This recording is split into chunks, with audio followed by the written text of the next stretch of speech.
आप कानून साजी तो करते हैं, इन कवानीन पे जब तक अमल दरामद नहीं होगा, इन कवानीन का हम क्या करें? कौन से ऐसे मसाइल हैं जो आप समझते हैं कि वो ज़्यादा बड़े मसले हैं माइनॉरिटी के? असल में मैं अगर इसको समराइज़ करूँ ना, सही। हमारा मसला ये है कि हमें माइनॉरिटी कहा जाता है। और क्योंकि मैंने इसलिए ये सवाल आपसे किया क्योंकि आप एडवोकेट हैं और आपके पास बहुत सारे इस वक्त मसले आ रहे हैं। लेकिन ये आपने जो सवाल किया है, ये इतना बड़ा और ब्रॉड क्वेश्चन है कि मसाइल की अगर हम फहरिस्त शुरू करें तो बहुत ज़्यादा है। रिसेंटली आपने देखा होगा कि पार्लियामेंट के अंदर भी डिप्टी स्पीकर साहब ने भी कुछ ऐसी आवाज़ उठाई है जिसके अंदर एजुकेशन कोटे पे कि एजुकेशन कोटा जो है वो मिनॉरिटीज़ का रखा जाए। हर साल सबसे बड़ी नाइंसाफ़ी आपके और मेरे साथ की जा रही है। हमारे बच्चों को तालीम से महरूम रखा जा रहा है। लूक, आपने जो ये सारी बातें की, मैं ये देख रहा हूँ कि कम्युनिटी जो है हमारी उसको पस्त से और पस्त किया जा रहा है। इलिटरेसी पावर्टी ये एक साइकिल चले जा रही है कि भाई इनको करना ही सिर्फ सैनिटरी वर्कर्स का काम है। फिर हम वाक़यात को देखते हैं जैसे कि जड़ावाला, शांति नगर। जड़ावाला कोई आइसोलेटेड इंसिडेंट नहीं है कि जी वो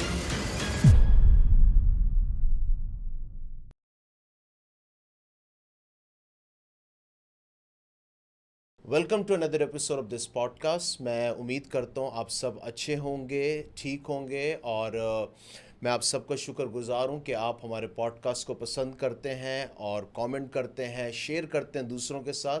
तो आज हमारे साथ एक नए गेस्ट जो है वो इस पॉडकास्ट में आए हैं जिनका नाम लूक विक्टर है। ही इज़ एन एडवोकेट, वो स्टूडेंट ऑफ लॉ है। He is been working with several senior advocates और स्पेशली ह्यूमन राइट एक्टिविस्ट हैं। बहुत सारे माइनॉरिटीज़ के ऐसे मसलों को जो है वो डील करते हैं। So first of all welcome Luke भाई, कैसे हैं आप? Thank you for having me Shaun on your podcast. और ये मेरे लिए बड़ी खुशी की बात है कि ना सिर्फ ये कि मैं आपके एक पॉडकास्ट में तो इनवाइट हुआ हूँ, बल्कि ये एक ऐसी ख़ास पॉडकास्ट है जो कि ख़ास तौर से माइनॉरिटी इश्यूज़ के ऊपर एक रियलिस्टिक बात करने का एक फोरम है। और ग्लैड टू बी हियर।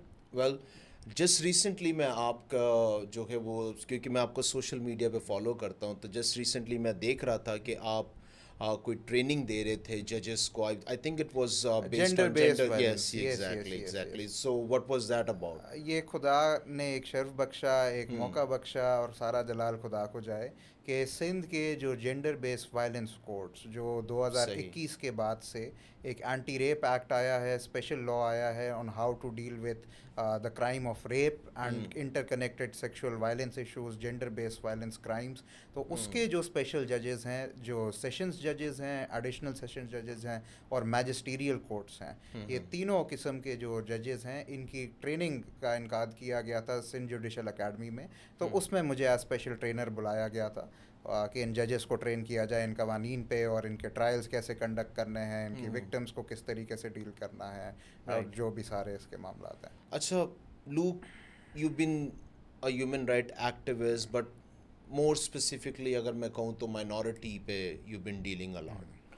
और जस्ट रिसेंटली अभी हम देख रहे हैं माइनॉरिटीज़ के एक, कह सकते हैं कि बहुत सारे इश्यूज़ हैं जिन पे बात चल रही है। सिंस आप इसको डील कर रहे हैं, यू नो बेटर कि अभी इस वक्त कौन से ऐसे मसाइल हैं जो आप समझते हैं कि वो ज़्यादा बड़े मसले हैं माइनॉरिटी के?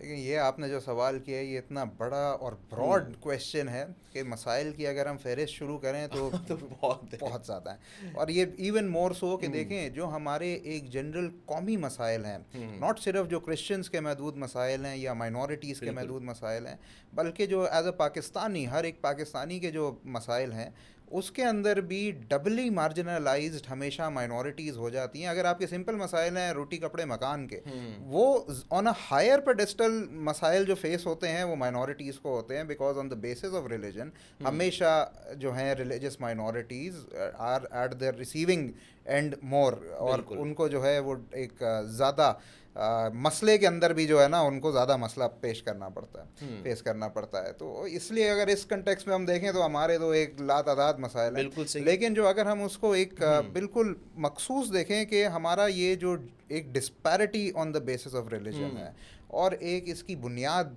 क्या है सारे मसले की, और एक अंडरलाइंग इशू क्या है। तो मेरे ख्याल में हम एक ऐसे मुल्क में रहते हैं जहाँ पे असल में मैं अगर इसको समराइज़ करूँ ना, सही। हमारा मसला ये है कि हमें माइनॉरिटी कहा जाता है। हम यहाँ बैठ के इस पॉडकास्ट को कह रहे हैं, आपने मेरा जो तारुफ कराया कि जी ये माइनॉरिटी राइट्स के ऊपर काम करते हैं। भाई माइनॉरिटीज़ और मेजॉरिटीज़ क्या है? सही। ये जो तफ़रक़ा है, ये जो मज़हब की बुनियाद पे मुनाफरत है, मज़हब के नाम पे तफ़रक़ा है, ये है माइनॉरिटीज़ का सबसे बड़ा मसला कि हमें माइनॉरिटीज़ बनाया गया, हमें माइनॉरिटीज़ कहा गया।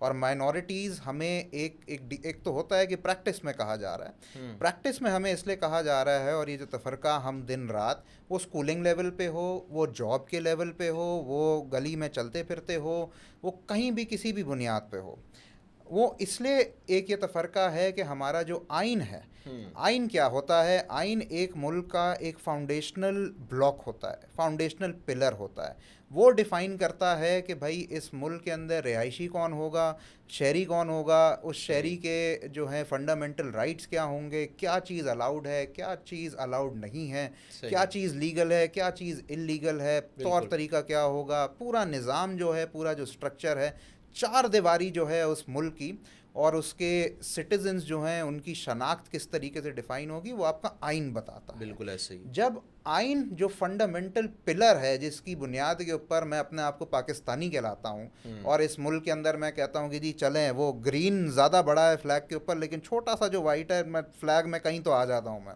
वो आइन जो डिफ़ाइन कर रहा है मुझे कि जी मैं इस मुल्क का शहरी तो हूँ, लेकिन वो साथ साथ कह रहा है कि जी मेरा जो है वो मेयार नहीं है जो कि मेरे मुसलमान भाई और बहन जो शहरी हैं उनका है। मुझे एक कमतर मेयार दिया जा रहा है। जब मैं आर्टिकल्स 41, 91 पढ़ता हूँ कि मैं भले जितना पढ़ लिख जाऊँ, जितना काबिल बन जाऊँ, जितने जजेस की ट्रेनिंग करा दूँ, मैं सदर पाकिस्तान नहीं बन सकता, मैं प्राइम मिनिस्टर पाकिस्तान नहीं बन सकता। और क्यों नहीं बन सकता? कि जी मैं मुसलमान नहीं हूँ। या मुझे ये बताया जाता है कि जी मेरा निज़ाम ये है कि आर्टिकल्स जो है 106 और 51 के तहत जो हमारा प्रोविंशियल असेंबलीज़ और नेशनल असेंबलीज़ के अंदर माइनॉरिटी रिजर्व सीट्स का जो सारा मसला है, उसके ऊपर सुन्नी इत्तेहाद काउंसिल जैसी जो एक पार्टी है, जिसके अपने मंशूर में ये लिखा हुआ है कि जी सिर्फ मुसलमानों की जमात है और इसमें जो पार्टी मेंबरशिप है वो सिर्फ मुसलमान ले सकते हैं, ऐसी पार्टी जाके सुप्रीम कोर्ट के सामने माइनॉरिटी रिजर्व सीट्स के ऊपर अपना हक का जो है वो एक जंग चल रही है कि जी हमें माइनॉरिटी रिजर्व सीट्स चाहिए। तो बात ये है कि आर्टिकल 260 के अंदर जो एक तफरका कर दिया कि जी मुसलमान की डेफिनेशन ये है और नॉन मुस्लिम की डेफिनेशन ये है। आइन तो मुझे मेरी शनाख्त से नहीं पहचानता। आइन जो तफरीक करता है वो करता है मुसलमान कौन और गैर मुस्लिम कौन। मैं क्रिश्चियन नहीं मुझे कहा जा रहा, मेरी अपनी क्रिश्चियन आइडेंटिटी को भी नहीं तस्लीम किया जा रहा, मुझे एक ब्रैकेट में फेंका जा रहा है गैर मुस्लिम। I am non something, I am not something, I am non something. तो जो ये नाइंसाफ़ी, ये जो एक मैं कहूँगा कि डीमनाइज मुझे किया जा रहा है, मेरी शनाख्त को बतौर पाकिस्तानी तस्लीम करने के बजाय मुझ पे एक अलग एडिशनल ठप्पा लगाया जा रहा है, जी पाकिस्तानी तो हैं लेकिन ये वाले पाकिस्तानी हैं, ये वो वाले पाकिस्तानी नहीं है, ये वाले पाकिस्तानी हैं। तो जब ये वाले पाकिस्तानी वाली ब्रैकेट में मुझे फेंक दिया गया, मेरे ख्याल में सबसे बड़ा मसला ये है कि हमारा जो एक पूरा एटमॉस्फेयर क्रिएट किया गया है, आइन से लेके आइन के नीचे जितने कवानीन हैं और कवानीन के नीचे जो पूरा माशरा चल रहा है, उसके अंदर ये वाले पाकिस्तानी और वो वाले पाकिस्तानी, ये जो तफरका है, ये माइनॉरिटीज़ का सबसे बड़ा मसला है, ये पाकिस्तान का सबसे बड़ा मसला है। सही बात है। और क्योंकि मैंने इसलिए ये सवाल आपसे किया क्योंकि आप एडवोकेट हैं और आपके पास बहुत सारे इस वक्त मसले आ रहे हैं, प्लस रिसेंटली आपने देखा होगा कि पार्लियामेंट के अंदर भी डिप्टी स्पीकर साहब ने भी कुछ ऐसी आवाज़ उठाई है जिसके अंदर एजुकेशन कोटे पे, जॉब कोटे पे बात हुई है। तो मैं उससे मुतल्लिक जानना चाह रहा हूँ कि हमारी कम्युनिटी इस वक्त क्या फेस कर। कम्युनिटी फिर जैसे मैंने आपसे कहा, हम बात अभी अगर करना शुरू करें, डिस्कस और ज़रूर करेंगे आगे जाके हर एक उसको लेकर के मसाइल की निटी ग्रिटीज़ क्या हैं और पीछे उसका आगे वे फॉरवर्ड क्या है। जॉब के इश्यूज़ हैं, हम जॉब कोटे की डिमांड करते हैं, सही। एजुकेशन में तफरका है और हमें उस तरीके से नहीं मौके दिए जाते हमारे बच्चों को जैसे बाकी हम देखते हैं कि दूसरी कौमों को दिए जा रहे हैं। एजुकेशन पे मैं चाह रहा हूँ कि आप थोड़ा सा बात ज़रूर करें ज़रूर कि हम क्या करेंगे। मसला क्या है असल हाँ, में, हाँ। क्योंकि इस पे ज़्यादा बात नहीं की जाती। एग्जैक्टली तो इस पे भी मैं आऊँगा और मैं आपको इसका बताऊँ कि मेन इशू ये है कि 101 मसाइल हैं मेरे बतौर मसीही। अभी मैं वो मसाइल बात नहीं कर रहा जो बतौर पाकिस्तानी, वो तो सबके यकसा हैं, सही लेकिन बात। वो जो बतौर पाकिस्तानी मसाइल हैं उसमें भी जैसे मैंने शुरू में कहा कि मैं बतौर मसीही डबली मार्जिनलाइज्ड हो जाता हूँ कि जी अगर रोटी कपड़ा मकान की वो लगी हुई है ना, लाइन लगी हुई है, तो वहाँ पर भी मुझे ये डर होगा यार जो मेरे मुसलमान भाई बहन है जो देने वाला है ना, शायद वो पहले उनको वो तरजीह देगा और मैं शायद उस लाइन के अंदर भी सबसे आखिर में इसलिए आ जाऊंगा कि जी मैं वो वाला पाकिस्तानी हूँ जिनको आर्टिकल 260 में नॉन मुस्लिम कहा गया है और वो क्योंकि तफरका मज़हब की बुनियाद पे किया। तो अब ये जो सारे मसाइल हैं ये मैं किसके पास लेकर जाऊँ? अब जो मैं आपसे बात करने लगा हूँ वो बात ये है, मसले हर इंसान को हैं, लेकिन मसले का हल निकालने का एक तरीक़ाकार कॉन्स्टिट्यूशन में बताया है, निज़ाम में बताया है, पूरा स्ट्रक्चर है कि भाई कोई भी जो मसला होता है वो आपके इलेक्टेड नुमाइंदों को आप जाके बताते हैं। यूनियन काउंसिल के पास जाते हैं कि जी हमारा गटर उबल रहा है, हमारी सड़क टूटी हुई है, जो भी आपका काउंसलर होता है आप उसको जाके जो लोकल गवर्नमेंट है आप उसको जाके अपने मुकामी इश्यूज़ बताते हैं। लेजिस्लेटिव जो आपके इश्यूज़ होते हैं कि हाँ जी हमारे कानून साजी इस तरीके से होनी चाहिए, ये हमारे मसाइल हैं। कोटे की बात जो आप बता रहे थे, अभी आपने जिक्र किया कि डिप्टी स्पीकर साहब ने बिल्कुल दुरुस्त कहा कि माइनॉरिटीज़ में कोटा, इस पे लेजिस्लेशन होनी चाहिए। लेजिस्लेशन करना पार्लियामेंट का काम है।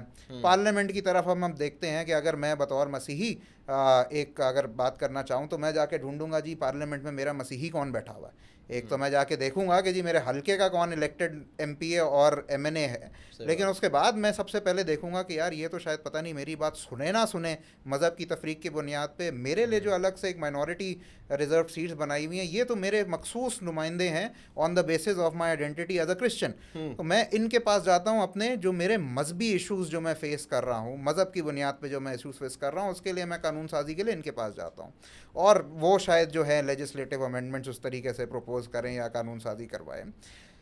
मसला ये है कि मैं किसके पास अपने ये सारे मसले लेकर जाऊं जो कि मेरा इलेक्टेड नुमाइंदा ही नहीं है। ये शायद बात कुछ लोगों को तकलीफ़ दे लगे, लेकिन असल मसला ये है कि मेरी रिप्रेजेंटेशन किधर है। मैं अपनी दाद रसी के पास किसके पास जाऊं कि जी किसका दरवाज़ा खटखटाऊं जो कि मेरे मसले को पहली बात है समझ सके, मेरी जो मजहबी एक लेंस से मैं जो मुझे एक मजहबी मुनाफरत की वजह से इश्यूज़ दरपेश हैं वो एक मेजॉरिटी ग्रुप का पर्सन कभी भी नहीं समझ सकेगा उस तरीके से। वो एक कहावत है इंग्लिश की कि भाई you can not understand anyone's pain until you have walked in his shoes. जब तक आप उसके कदमों में उसकी जूती पहन के नहीं चले तब तक आपको नहीं पता कि उसके क्या मसले हैं। आप as an outside person as a spectator जो मर्जी कमेंट करते रहें, लेकिन आप उसके दर्द को तब समझ सकेंगे जब आप उस सारे मरहले से खुद गुजरे हों। तो एक हर बंदे की होती है, एक फेमिलियरिटी होती है कि भाई ये मेरा जो है ना मेरा नुमाइंदा है, मैंने इसको वोट दिया है और ये जाकर जो है मेरी बात करेगा। हाँ, यहाँ पर ज़रूर लोग इस बात पे डिबेट कर सकते हैं कि भाई आपको हक तो है कि आपके जो जनरल इलेक्शंस में एमपी और एमएनए खड़े हो रहे हैं, लेकिन बात ये है कि आप इस तरीके की जब आर्ग्यूमेंट करते हैं तो फिर आप डिस्पैरिटी तो देखें कि वो जो एमएनए एमपीए है उसको 99% वोट, बल्कि 99.9% वोट जो है अपनी पॉपुलेशन जो उसके हलके के अंदर है वो मुसलमान है, वो उनकी बात ज़्यादा प्रायोरिटी पे रख के सुनेगा या मैं जो एक बिल्कुल फ्रैक्शन ऑफ हिज वोट जाके उसको मिला वो कहेगा यार इसका वोट नहीं भी मिलता तो शायद मैं जीत जाता। एक ऑब्वियस सी बात है, लेट्स बी रियल। इसीलिए जो एक रिज़र्व सीट्स का कंसेप्ट बनाया गया कि भाई जहाँ पे जनरल जो नुमाइंदे हैं वो परहैप्स उस तरीके से माइनॉरिटीज़ को उनके मसाइल को इतना ज़्यादा उसके ऊपर नज़र और गौर ना करें, तो इसीलिए शायद जो इनके नुमाइंदे हैं वो इनके मसाइल के रिप्रेजेंटेटिव्स होंगे। लेकिन मेरे जो मसाइल के रिप्रेजेंटेटिव्स हैं वो तो मैं चुन ही नहीं रहा उनको, उनका तो मेरे साथ कोई लेना देना ही नहीं है। ये उनको भी पता है कि जी उन्होंने जीतने के लिए मेरे मसाइल मेरे साथ किसी किस्म की इंटीग्रेशन नहीं करनी, मेरे साथ किसी किस्म का रिश्ता नहीं बनाना, क्योंकि उन्हें पता है कि they have nothing to gain from me. और मुझे पता है कि आई हैव नथिंग टू जो है गेन और लूज के वो जब बैठे हुए ऊपर जाके ना मुझे कोई फ़ायदा हो रहा है और नुकसान तो हो रहा है, लेकिन टेक्निकली दे ऑल्सो नो कि भाई हमें we have nothing to gain और लूज, कि हम लूक की या शॉन की बात सुने, इनके मसले सुने, ये हमारे दरवाजे आके खटखटाते रहे। हमें तो हमारी पार्टी ने एक लिस्ट के ऊपर नॉमिनेट करना है कि भाई हम जो जनरल सीट्स के अंदर लिस्टें जीते हैं, उसके बाद जो माइनॉरिटी रिजर्व सीट्स हैं उसके ऊपर ये हमारा बंदा, हम इसको नॉमिनेट करते हैं, भले वो उसकी कम्युनिटी में उसको गाली पड़ती हो या उसको सराहाया जाता हो। सही बात। अल्टीमेटली हमारे जो सो कॉल्ड नुमाइंदे हैं वो हमारे सो कॉल्ड नुमाइंदे नहीं हैं। कुछ खुदा के फजल से इस तरीके से अच्छा दिल रखते हैं जो कि इस निज़ाम का जो जबकि प्रोडक्ट है, लेकिन वो फिर भी अपनी कम्युनिटी के साथ कनेक्टेड हैं और एक फ़ार्स ही सही जो उनको लाया जाता है, लेकिन फिर भी वो उसको ज़िम्मेदारी समझ के अपनी कम्युनिटी की तरफ उनके साथ उनके मसाइल पे ज़रूर नज़र करते हैं, गौर करते हैं और उनका हल निकालने की कोशिश करते हैं, जैसे डिप्टी स्पीकर साहब ने माइनॉरिटीज़ की आवाज़ उठाई। लेकिन अक्सर जो हमने देखा है, ज़्यादातर हमने जो देखा है और मुल्क की तारीख हमें बताती है कि रिज़र्व नशिस्तों के ऊपर जो माइनॉरिटीज़ के रिप्रेजेंटेटिव्स आते हैं, इनको पता है कि जी हमने वैसे भी आना है, माइनॉरिटीज़ के नाम पे हम आ रहे हैं, लेकिन माइनॉरिटीज़ से हमारा कोई लेना देना नहीं है, हमारी अपनी कम्युनिटी से कोई लेना देना नहीं है। तो इसीलिए उन्होंने ना हमारी बात करनी है और बिल्कुल किसी किस्म का जो फिर आपने जो सवाल किया कि ये सब चीज़ों की बुनियाद क्या है, बुनियाद ये है कि मेरे 101 मसाइल हैं, उसका हल क्या है, उसके हल ना होने की जो एक कमी है, जो एक दरवाज़ा ना होने की कमी है कि मैं कौन से दरवाजे पे जाके खटखटाऊं कि जी मेरा मसला है, ये सबसे बड़ा मसला है। रिप्रेजेंटेशन, मेरा कोई नुमाइंदा ही नहीं है, तो मैं किसके पास जाके अपनी नुमाइंदगी कराऊं, किसके पास जाके कौन मेरी ऐवान में आवाज़ उठाएगा कि हाँ जी ये माइनॉरिटीज़ का मसला है, वो फोर्स कन्वर्जन का हो, ब्लास्फेमी लॉ के मिसयूज़ का है, किसी का भी हो, कौन जाके ये बात करेगा? कोई बात करने वाला ही नहीं है। ये सबसे बड़ा मसला। हम यहाँ आपस में सारी बातें कर लें, ये ऐवान में कौन पहुँचाएगा ये आपकी पॉडकास्ट? हम यहाँ 10 तदाबीर डिस्कस कर लें, लेकिन वो जब तक लेजिस्लेशन में नहीं आ जाती, जब तक उस पर कानून साजी नहीं हो जाती, पॉलिसी नहीं फ्रेम हो जाती, और वो तब फ्रेम होगी जब असेंबली के सेशन के अंदर कोई बात करेगा। बिल्कुल, और जीतने की जगह तो वहाँ है। हम यहाँ 100 डिस्कशन कर लें, 10 पॉडकास्ट कर लें, असल मसला माइनॉरिटीज़ का, इस सारे मसले का जो एक अंडरलाइंग और समरी इशू है, हमारी रिप्रेजेंटेशन नहीं है। आर्टिकल 51 और 106 के ऊपर जो एक गलत, एक मैं कहूँगा कि एक ड्रामा मचाया गया है कॉन्स्टिट्यूशन के अंदर, कि वहाँ पर जो लफ्ज़ इस्तेमाल किया गया है इन इवन रिजर्व सीट्स के ऊपर, रिजर्व सीट्स के लिए ये दोनों आर्टिकल्स में किया गया है कि इस पर भी जो नुमाइंदे आएंगे बाय वे ऑफ इलेक्शन आएंगे, बट इस जो सो कॉल्ड इलेक्शन का मैकेनिज्म इलेक्शन एक्ट और रूल्स में बताया गया है वो एक ड्रामा और फार्स है। सही बात। वो इलेक्शन नहीं है, वो सिलेक्शन है। तो ये है जो मेन इशू है, आपके सारे मसाइल का जो मजमुआ है कि भाई आपके सारे मसाइल आपने इकट्ठे तो कर लिए, किधर जाके किसकी मेज़ पे रखेंगे कि इसका हल निकालें। अच्छा, पिछले साल पिछले बल्कि गुज़िश्ता सालों से माइनॉरिटी डे को जो है हम मना रहे हैं और देख रहे हैं उसके ऊपर बहुत सारे ऐसे मसाइल के ऊपर बात हो रही है, और इस साल भी ऑब्वियसली आप इसको डे को लीड भी करेंगे। पिछले साल बहुत डिफ़िकल्टीज़ का सामना भी हुआ है आपको।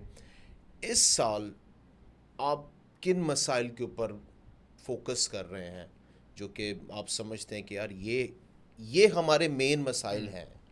जैसे आपने अभी बातें की, 2 बातें की, बिल्कुल सही आपने बात की, और मैं ये समझता हूँ कि वो जो आपने बात कर दी है ना, ये 2 बातें, ये इन पे कोई भी नहीं बात कर रहा था।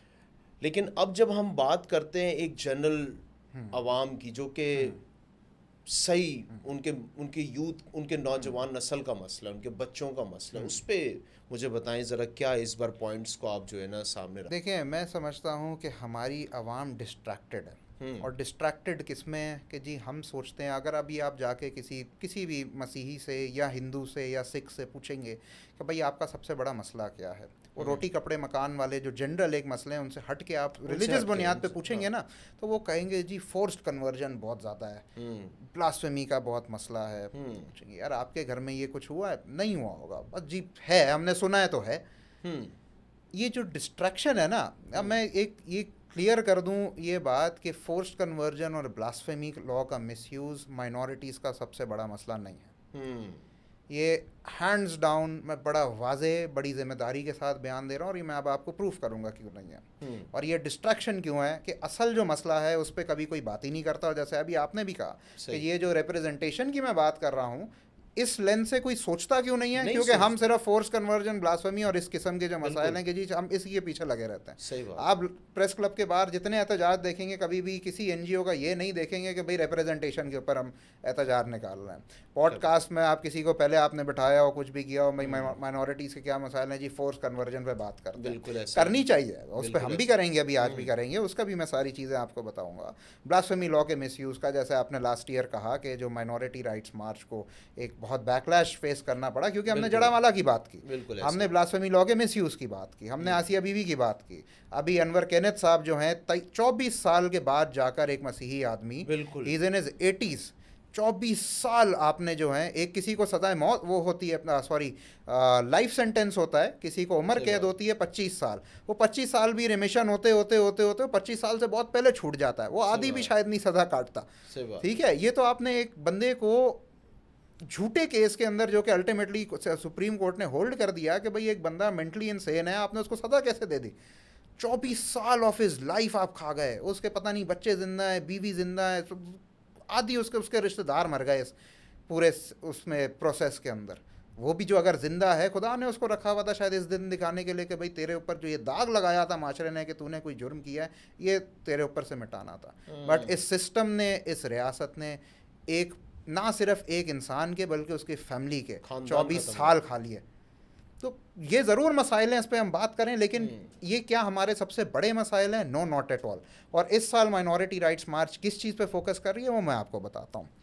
इस वक्त अगर मैं अज्यूम कर लेता हूँ कि एक हम रफ एस्टिमेट लगाते हैं कि 10 मिलियन हम एक अज्यूम कर लेते हैं कि क्रिश्चियंस की पॉपुलेशन है पाकिस्तान के अंदर, उस 10 मिलियन में से इस वक्त मौजूदा कितने क्रिश्चियंस हैं जो कि ब्लास्फेमी लॉ के मिसयूज़ का शिकार हैं? कितनों पे ब्लास्फेमी के पर्चे कटे हैं? मैं मैक्सिमम भी लगा लूँ तो इस वक्त जो अंडर ट्रायल हैं जिन पे 500 भी लगा लेते हैं, सही, या चलें 1000 भी अज्यूम कर लेते हैं जी, 1000 मसीही हैं पूरे पाकिस्तान में जिनके ऊपर किसी ना किसी किस्म का ब्लास्फेमी का पर्चा कटा हुआ है। अच्छा, हम फोर्स कन्वर्जन की बात करते हैं, फोर्स कन्वर्जन का हम बहुत ज़्यादा एस्टिमेट भी लगा लेते हैं कि भाई साल की 1000 या 1500 बच्चियां हैं, मसीही बच्चियां हैं जिनको अगवा करके हर साल जबरी मज़हब तब्दीली का शिकार बनाया जाता है और इस तरीके के मसाइल का। सही, ये कुल मिला के हम 2000 3000 कर 5000 कर लेते हैं, 5000 भी कर लेते हैं जी। 5000 हमारे नौजवान, बड़े बुजुर्ग सारे जो हैं, वो ये दो जो मसाइल जो हम कहते हैं हमारे सबसे बड़े मसले हैं, ब्लास्फेमी और फोर्स कन्वर्जन, 10,000 लोग, 5000 लोग जी साल के इसके अंदर एक ऑन एन एवरेज इसका शिकार होते हैं। अच्छा, 10 मिलियन में से आबादी में से आपके 10,000 आवाम के जो लोग हैं वो इन दो मसाइल का शिकार हैं। आपके अब एक सेकंड के लिए जो ये देखने वाले लोग हैं आपकी पॉडकास्ट, ये गौर करें, आपके कौम के कितने बच्चे हैं जो हर साल अच्छी, एक तो पढ़ाई के बगैर, पहले दो इसको भी फ़र्क कर लेते हैं कि वो किसी स्कूल ही नहीं जा रहे, या स्कूल के बाद कॉलेज नहीं जा रहे, 5वीं 6ठी के बाद मैट्रिक तक नहीं जा पा रहे, और मैट्रिक के बाद इंटर नहीं कर पा रहे, या इंटर के बाद बैचलर्स नहीं कर पा रहे। पहले तो इसी से कि स्कूल भी नहीं जा पा रहे, और दूसरा कि अगर जा भी रहे हैं तो उसमें से एक क्या तादाद है कि जी ये जो हमारे कराची के अंदर क्लिफ्टन में 2 बड़े स्कूल हैं, सेंट माइकल्स कॉन्वेंट स्कूल, ये तो नाम से ही पता चलता है कि जी क्रिश्चियन स्कूल है, ठीक है, इसकी बुनियाद Christian as a Christian school रखी गई, और दूसरा कराची ग्रामर स्कूल। और ये व्यूअर्स के लिए शॉकिंग होगा कि ये जो कराची ग्रामर स्कूल है, जो पाकिस्तान का सबसे जो एलीट और बड़ा, जिसमें बेनज़ीर भुट्टो शहीद साहिबा भी इसी की वो अलमनाए हैं, और उसी के साथ साथ जो है बिलावल भुट्टो साहब खुद यहाँ के जो हैं वो एक स्टूडेंट रहे हैं, और जितने बड़े बड़े आप देख लें मिनिस्टर, उनके बच्चे, आपकी पुलिस फोर्स, सारे हर बंदा चाहता है कि जी कराची ग्रामर में जिसका हो गया दाखिला, इसका मतलब जी वो उस स्पेशल सर्कल में आ गया पाकिस्तान के कि जी ये किंग मेकर्स हैं, और ये किंग्स हैं ऑफ पाकिस्तान, जो कि एलीट क्लास है। ये एक पादरी ने स्कूल बनाया था, और ये आज भी डायसिस ऑफ कराची के ज़ेरे निगरानी आता है, जो church of Pakistan Protestant church है उसके ज़ेरे निगरानी आता है, और कराची डायसिस के जो बिशप हैं वो इसके by virtue of its constitution इसके एक्स ऑफिशियो चेयरमैन हैं बोर्ड के। ये बातें आवाम को नहीं पता। कराची ग्रामर स्कूल और सेंट माइकल्स कॉन्वेंट स्कूल में कितने क्रिश्चियन बच्चे पढ़ रहे हैं। हम बात करें मसाइल की, मेरे ख्याल में जो सबसे बड़ा मसला है, जो सबसे बड़ा डाका डाला जा रहा है हमारे जिस राइट पे, वो फोर्स कन्वर्जन ब्लास्फेमी को साइड पे रखें। हर साल जो सबसे बड़ी नाइंसाफ़ी आपके और मेरे साथ की जा रही है, हमारे बच्चों को तालीम से महरूम रखा जा रहा है। और ये जो फिर हम सुनते हैं कि एक, देखिए मैं कभी इस बात पे ना सोचने पे गौर करता हूँ, मुझे ये अलमिया समझ नहीं आता। I was born in 1996, Pakistan के बनने के एक मोर देन 50 ईयर्स आफ्टर। और उस वक्त जब मैंने गौर किया तारीख पलते बढ़ते, और एक मुझे शायद ये खुदा ने एक ये बीच में से by chance, by fate, by what god ordained के मुझे एक ऐसे घराने में मौका मिला कि जहाँ मेरा एडमिशन सेंट माइकल्स में हो गया और सेंट माइकल्स में पला बड़ा। और मैंने अपने प्रिविलेज को शायद उस वक्त उस तरीके से समझ नहीं पाया, नहीं, हाँ बिल्कुल बिल्कुल। और मैंने जब तक अपनी बाकी कौम के बच्चों से, बच्चियों से, और आज जो मैं दौर में जाके जब घूमता हूँ, और मुझे होता है कि भाई चलें ठीक है, एज गॉड ऑर्डेंड मुझे तो ये मौका मिल गया, लेकिन मेरे कौम के 99.9% बच्चों को सेंट माइकल्स तक की रसाई नहीं है। बिल्कुल। क्या मैं ज़्यादा जीनियस था? Not at all. शायद जो आज बाहर बच्चा आपकी गली में नीचे कोई क्रिश्चियन बच्चा वैसे ही खेल रहा होगा, उसको उसके माँ बाप के पास फीस नहीं है कि उसका दाखिला करा दें, और वो वैसे उसको कभी मौका नहीं दिया गया कि किसी अच्छे स्कूल में जाएं। और अगर उसका एडमिशन होना भी है तो किसी गली मोहल्ले के जो अगर कोई छोटा स्कूल चल रहा है तो उसमें शायद जाके उसका दाखिला हो जाए। सेंट माइकल्स तक उसकी रसाई जिन वजूहात की वजह से नहीं होगी, क्या इसका ये मतलब है कि उसका जहन मुझसे कम है? No, not at all. शायद वो मुझसे ज़्यादा जीनियस हो, शायद 10 साल के बाद अगर उसको प्रॉपर सर्कमस्टांसेस मिले होते, प्रॉपर तालीम तक रसाई मिली होती, तो आज शायद यहाँ पर मैं नहीं, वो बैठा हो। जब हम गोरों की बात करते हैं, गोरों के बाद 47 में पाकिस्तान बना, हम जो मसीही कौम है, हमें तो बिलखसूस एक विरासत में सारी चीज़ें बनी बनाई मिली। और जो एक फ़र्स्ट वेव ऑफ क्रिश्चियंस और जो सारे मामला थे, आई बिलीव क्रिश्चियंस के लिए बने बनाए रेडीमेड स्कूल्स भी थे, तालीम के इदारे भी थे, हमारे लिए हॉस्पिटल्स भी थे, हमारे लिए विडोज़ के लिए लॉजेस भी थे, हमारे लिए ऑर्फन्स के लिए हॉस्टल्स भी थे। सारी चीज़ें हमें तो बनी बनाई मिली थी। आज ऐसा क्या हुआ 77 साल डाउन द लाइन के 77 साल के अंदर एकदम से मेरी कौम जाके धक्केकारी होती है जी, किस अस्पताल में जी हमारा इलाज होगा, किस स्कूल में जी जाकर जो है हमारे बच्चे को अच्छी तालीम मिलेगी। ये हुआ क्या हमारे साथ? हमें तो ये सारी चीज़ें ऐसी मुफ्त फराम की गई थी कि जी हमें तो ज़िंदगी भर इन चीज़ों के लिए धक्के खाने ही नहीं पड़ते। हमने उठना था, सदर जाना था, सामने चर्च में ट्रिनिटी कैथेड्रल में जाकर जो है हम इबादत करते, बाहर निकलते हैं बच्चे का एडमिशन ट्रिनिटी मेथोडिस्ट में करवाया हुआ होता, बच्चे ने वहाँ पढ़ भी लेना था। अगर कोई ऑर्फन बच्चा था उसने ब्रेंटन कैरी गर्ल्स हॉस्टल में रोड क्रॉस करके जो है वहाँ जाके रिहाइशगाह भी थी। कोई ऑर्फन थी, कोई बेवा खातून थी, उसने जाके कहीं इधर उधर जो है धक्के नहीं खाने होते। वो पीछे विडोज लॉजेस भी बने हुए थे। किसी ने दीनी तालीम लेनी थी तो वो जाके सेंट थॉमस सेमिनरी के अंदर भी जो है पढ़ लेता। तो आपको तो पूरा पैकेज दे दिया था। और एक ही अब्दुल्ला हारून रोड के ऊपर आपके पास 3 इतने बड़े स्ट्रक्चर। ये तो मैंने एक आपको एट्रियम मॉल के सामने बता दी, थोड़ा पीछे चले जाएं रीगल चौक के ऊपर सेंट एंड्रूज चर्च है। सही। इतनी बड़ी वास्ट जगह है, चर्च तो बीच में एक छोटा सा बना हुआ है, स्ट्रक्चर बना है, पीछे आप लैंड देखें। अगर 47 के बाद कभी किसी ने सोचा होता तो यहाँ पर एक और मजीद स्कूल खुल जाता, कोई हॉस्टल बन जाता, घर बन जाते थोड़े से क्रिश्चियंस के लिए कि भाई जो नीडी हैं। आप उससे पीछे चले जाएं मोबाइल मार्केट के ऊपर, ये एक ही रोड है अब्दुल्ला हारून रोड। 74 garden church. बात ये है जो मैं आपसे कर रहा हूँ कि मुझ मसीही को गोरे एक रोड के ऊपर स्कूल भी दे गए, 3 चर्च भी दे गए, जिन 3 चर्चों के अंदर बेतहाशा लैंड भी है कि उस पर मज़ीद क्या जो मसाइल हैं उसके लिए हम क्या चीज़ें बना लें। उसी के साथ साथ हॉस्टल भी दे गए, ब्रेंटन कैरी गर्ल्स हॉस्टल। उसी के कंपाउंड में दारुल खुशनूद फॉर मेंटली हैंडीकैप्ड बच्चों के लिए भी जी एक इदारा बाद में बना दिया बिशप सैमुअल अतराया और उनकी वाइफ ने, दारुल खुशनूद। और पीछे विडोज लॉजेस भी हो गए, आपके क्लर्जी हाउसेस भी हो गए, बाइबल सोसाइटी का भी दफ्तर उधर होगा, सेंट थॉमस सेमिनरी भी हो। मुझे तो एक शहर के एक सदर के ऐवान सदर के अंदर जो रेड जोन एरिया है मुझे तो सब मिल गया। आज ऐसा क्या मसला है कि जी मेरी कौम के बच्चे धक्के खा रहे हैं कि जी दाखला किधर मिलेगा, क्या मसला है कि जी मेरे कौम के जो किसी को भी कोई मसला हो जाए किसी किस्म की, आप सबसे बड़ा मसला मैं आपको बताऊं, अपने चर्च में सर्वे करेंगे ना तो ज़्यादातर का होगा जी हमें ये बीमारी है, इलाज के लिए पैसे चाहिए। लोग दुआ क्या करवाने के लिए आते हैं ज़्यादातर, यही जाहिर सी बात कि जी वो नौकरी नहीं मिल रही, वो जो है हमें बच्चे को एडमिशन नहीं मिल रहा, या कोई बीमारी है तो उसके लिए हम दुआ करवा रहे हैं। सबसे ज़्यादा दुआएं आप एज अ पास्टर आपको इसीलिए आते हैं। बिल्कुल और नौकरी वाला भी जो मसला है, बात ये है कि ये जो इतने बड़े बड़े जो हमें इदारे बना दिए, इससे जॉब के मौके तो पैदा होने थे। यहाँ पर ही स्कूल में टीचर लगना था, वो क्रिश्चियन ही लग जाता। ये जितने मैंने इदारे आपको गिनवा दिए, यहाँ पर किसने लगना था? आज ये एक साइकिल चलनी थी। फॉर एग्जांपल हमारे, मैं जब मॉडल देखता हूँ इस्माइली कम्युनिटी का, आगा खानी कम्युनिटी का, उनका जो आगा खान जिम खाना है, मेरा इत्तेफाक हुआ बचपन में फ़ुटबॉल खेलते थे, फुटबॉल का जाके हमने एडमिशन लिया, वहाँ पे उनकी अकेडमी चलती थी, तो मुझे बड़ा अच्छा लगा और मैं उस बात से सोचने पे मजबूर हुआ कि जो आगा खान जिम खाना के अंदर उनकी फ़ुटबॉल एकेडमी थी, वहाँ पे मुझे एडमिशन तो दिया, मेरे लिए फ़ीस 1000 रुपये थी या जितनी भी थी, उनके अपने बच्चे के लिए जो कोई मुफ्त भी आ रहा है ना, जो नहीं दे पा रहा, जी आजा तू खेल ले, फ्री है, बिल्कुल तो ये फ्री है। सिखाने वाला कौन है? कोच है, वो भी आगा खानी है। बिल्कुल सीखने वाले कौन है? वो भी आगा खानी है, उनको फ्री है। बिल्कुल ठीक है, जॉब का मौका भी बन रहा है आगे, एक वो नस्ल दर नस्ल मौका भी चलता जा रहा है। इनके स्कूल्स, इनकी ट्यूशन सेंटर्स, इनका सारा का सारा मॉडल ये है। हमने, और उस पर भी मैं आऊँगा कि जब ये मैं सारे मसाइल की बात कर रहा हूँ ना, अब मैं पहले कमेंट करूँगा इन 2 फेजेस के इसके कसूरवार कौन है। अब असल सवाल ये बैठता है कि ये मसला तो है, ये जो मैंने आपको गिनवाई कि 47 में हमें विरासत में इतनी ज़्यादा चीज़ें मिल गई और 77 में ये डिप्लीट कैसे हो गई, इसके पीछे किसकी साजिश थी, कौन कसूरवार था? मैं 2 फैक्टर्स को इसमें कसूरवार ठहराता हूँ। पहली, रियासत की जब हम बात करते हैं कि जी हमने देखा भुट्टो साहब के दौर के अंदर, भुट्टो साहब के दौर के अंदर सारे के सारे स्कूल्स इदारे नेशनलाइज कर दिए गए। एक सबसे पहले जो डाका माइनॉरिटीज़ के इंस्टीट्यूशंस के ऊपर, उनके राइट्स के ऊपर, आर्टिकल 22 के अंदर जो एक right to every minority community है कि अपने फेथ बेस्ड इदारे चलाए, उसके ऊपर डाका डाला गया।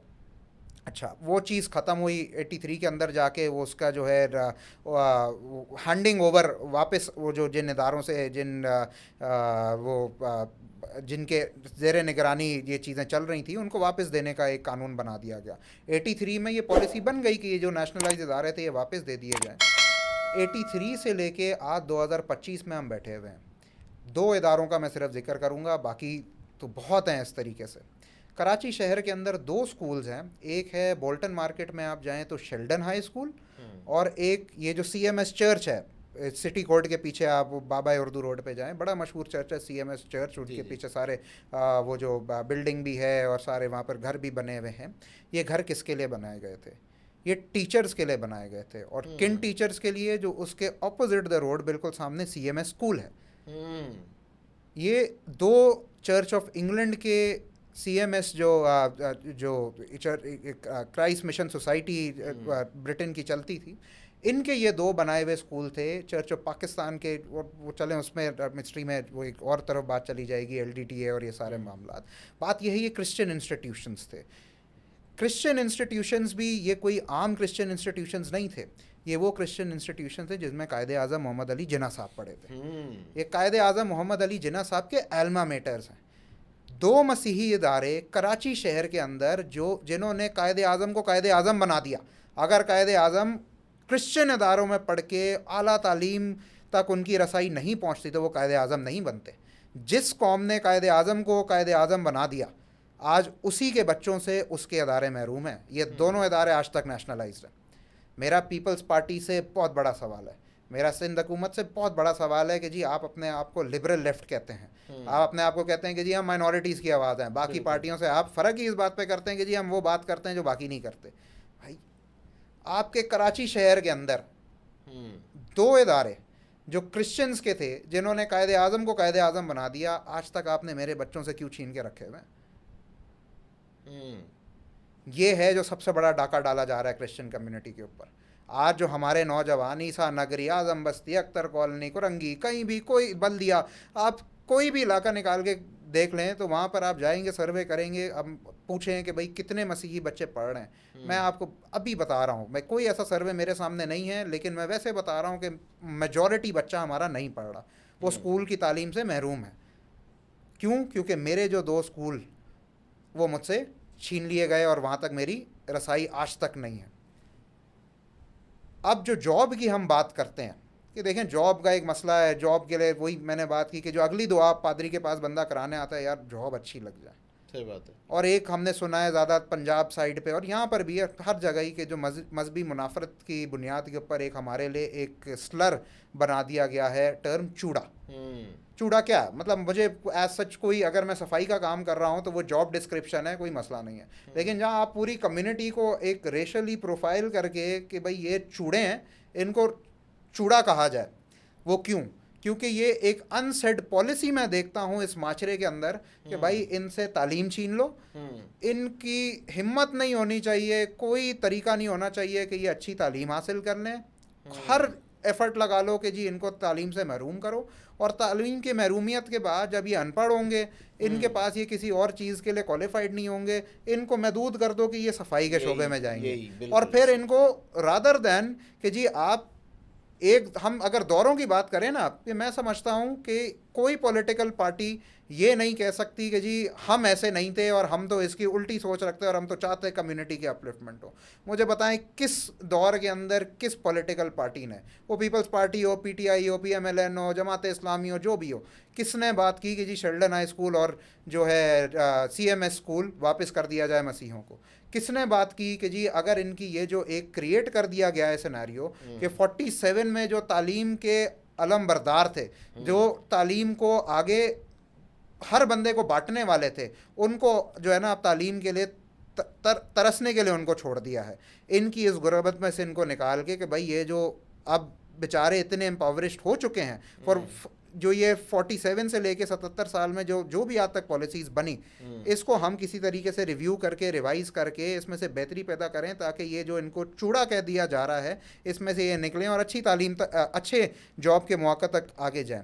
ये किसी पार्टी ने आज तक इसके ऊपर बात नहीं की। नोबडी इवन डेयर्स टू कि जो है कि हम इसकी बात करें। मेरे लिए एक बड़ा अजीब सा, मैं आपको इस पे बताता हूँ कि मैं सोचता हूँ जब मैंने देखा अभी रिसेंटली कि सुप्रीम कोर्ट के अंदर ऑन लास्ट क्रिसमस, मेरे ख्याल में गालबन क्रिसमस का मौका था या ईस्टर का था लास्ट, उसके ऊपर जो है सुप्रीम कोर्ट में जस्टिस मंसूर अली शाह साहब ने और सब ने, उनकी तो नीयत ये थी कि हम उसमें वो दिखाएं कि इंक्लूसिविटी है और हम अपने मसीहों को पूछते हैं और मसीहों से उनकी भी त्यौहार को सेलिब्रेट कर रहे हैं। उन्होंने केक कटिंग सेरेमनी की, मेरे ख्याल में क्रिसमस की केक कटिंग सेरेमनी थी। मुझे बहुत अच्छा लगता है कि सुप्रीम कोर्ट में एम्प्लॉई कोई रजिस्ट्रार उठ के आता है कि हाँ भाई ये आप वो कर रहे होते सेलिब्रेट के भाई ये मसीही रजिस्ट्रार है, हम इसके साथ मिलकर जो है इनकी त्यौहार से वो कर सेलिब्रेट कर रहे हैं। एक सैनिटरी वर्कर था जिसके कि भाई ये है, वो बहुत अच्छी बात है। वो एक जो उनका अपना इनिशिएटिव था कि हमने एक इंक्लूसिव सोसाइटी बतानी है और क्रिसमस को सेलिब्रेट करना है। बट जो मैं उस वक्त भी वो इमेज देखकर भी जो एक सोच में मुब्तला हो गया कि भाई सुप्रीम कोर्ट में एम्प्लॉयमेंट क्या कोई रजिस्ट्रार की नहीं ले सकता क्रिश्चियन, कोई किसी और अहदे पे नहीं फायज हो सकता, सिर्फ और सिर्फ सैनिटरी वर्कर का काम करना है। ये मेरे लिए लम्हा फिक्रिया था। पहला जो कसूरवार मैं ठहराता हूँ इस रियासत को, इस रियासत की अनसेड पॉलिसी को कि पहले हमारे तालीमी इदारे छीन लिए जाए, एक ऐसा बहरान पैदा कर दिया जाए, एक ऐसा स्ट्रक्चर पैदा कर दिया जाए कि भाई ये इनकी रसाई बंद कर दो तालीमी इदारों तक।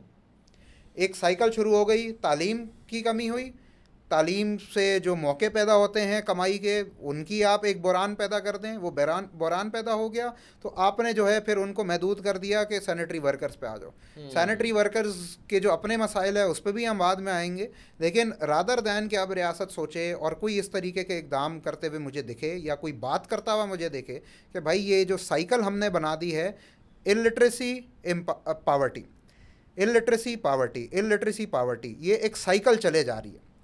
इसको हम ओवरटर्न करने के बजाय इसको एक्सप्लॉइट कर रहे हैं कि भाई इनको करना ही सिर्फ सैनिटरी वर्कर्स का काम है और इनको अच्छी तालीम तक रसाई नहीं देनी हमने। तालीम का बहरान सबसे बड़ा इशू है।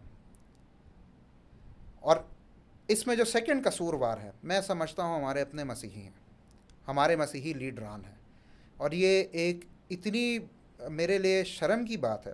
और ना सिर्फ रिलीजियस लीडरान, इसमें भी मैं आपको बता दूं बोथ रिलीजियस लीडरान और वो जो मैंने पहले बात की थी कि हमारे सो कॉल्ड नुमाइंदे, कि मैं कौन है जो मेरी दाद रसी करेगा, जो मेरे सारे जो है मसलों का इजहार करेगा।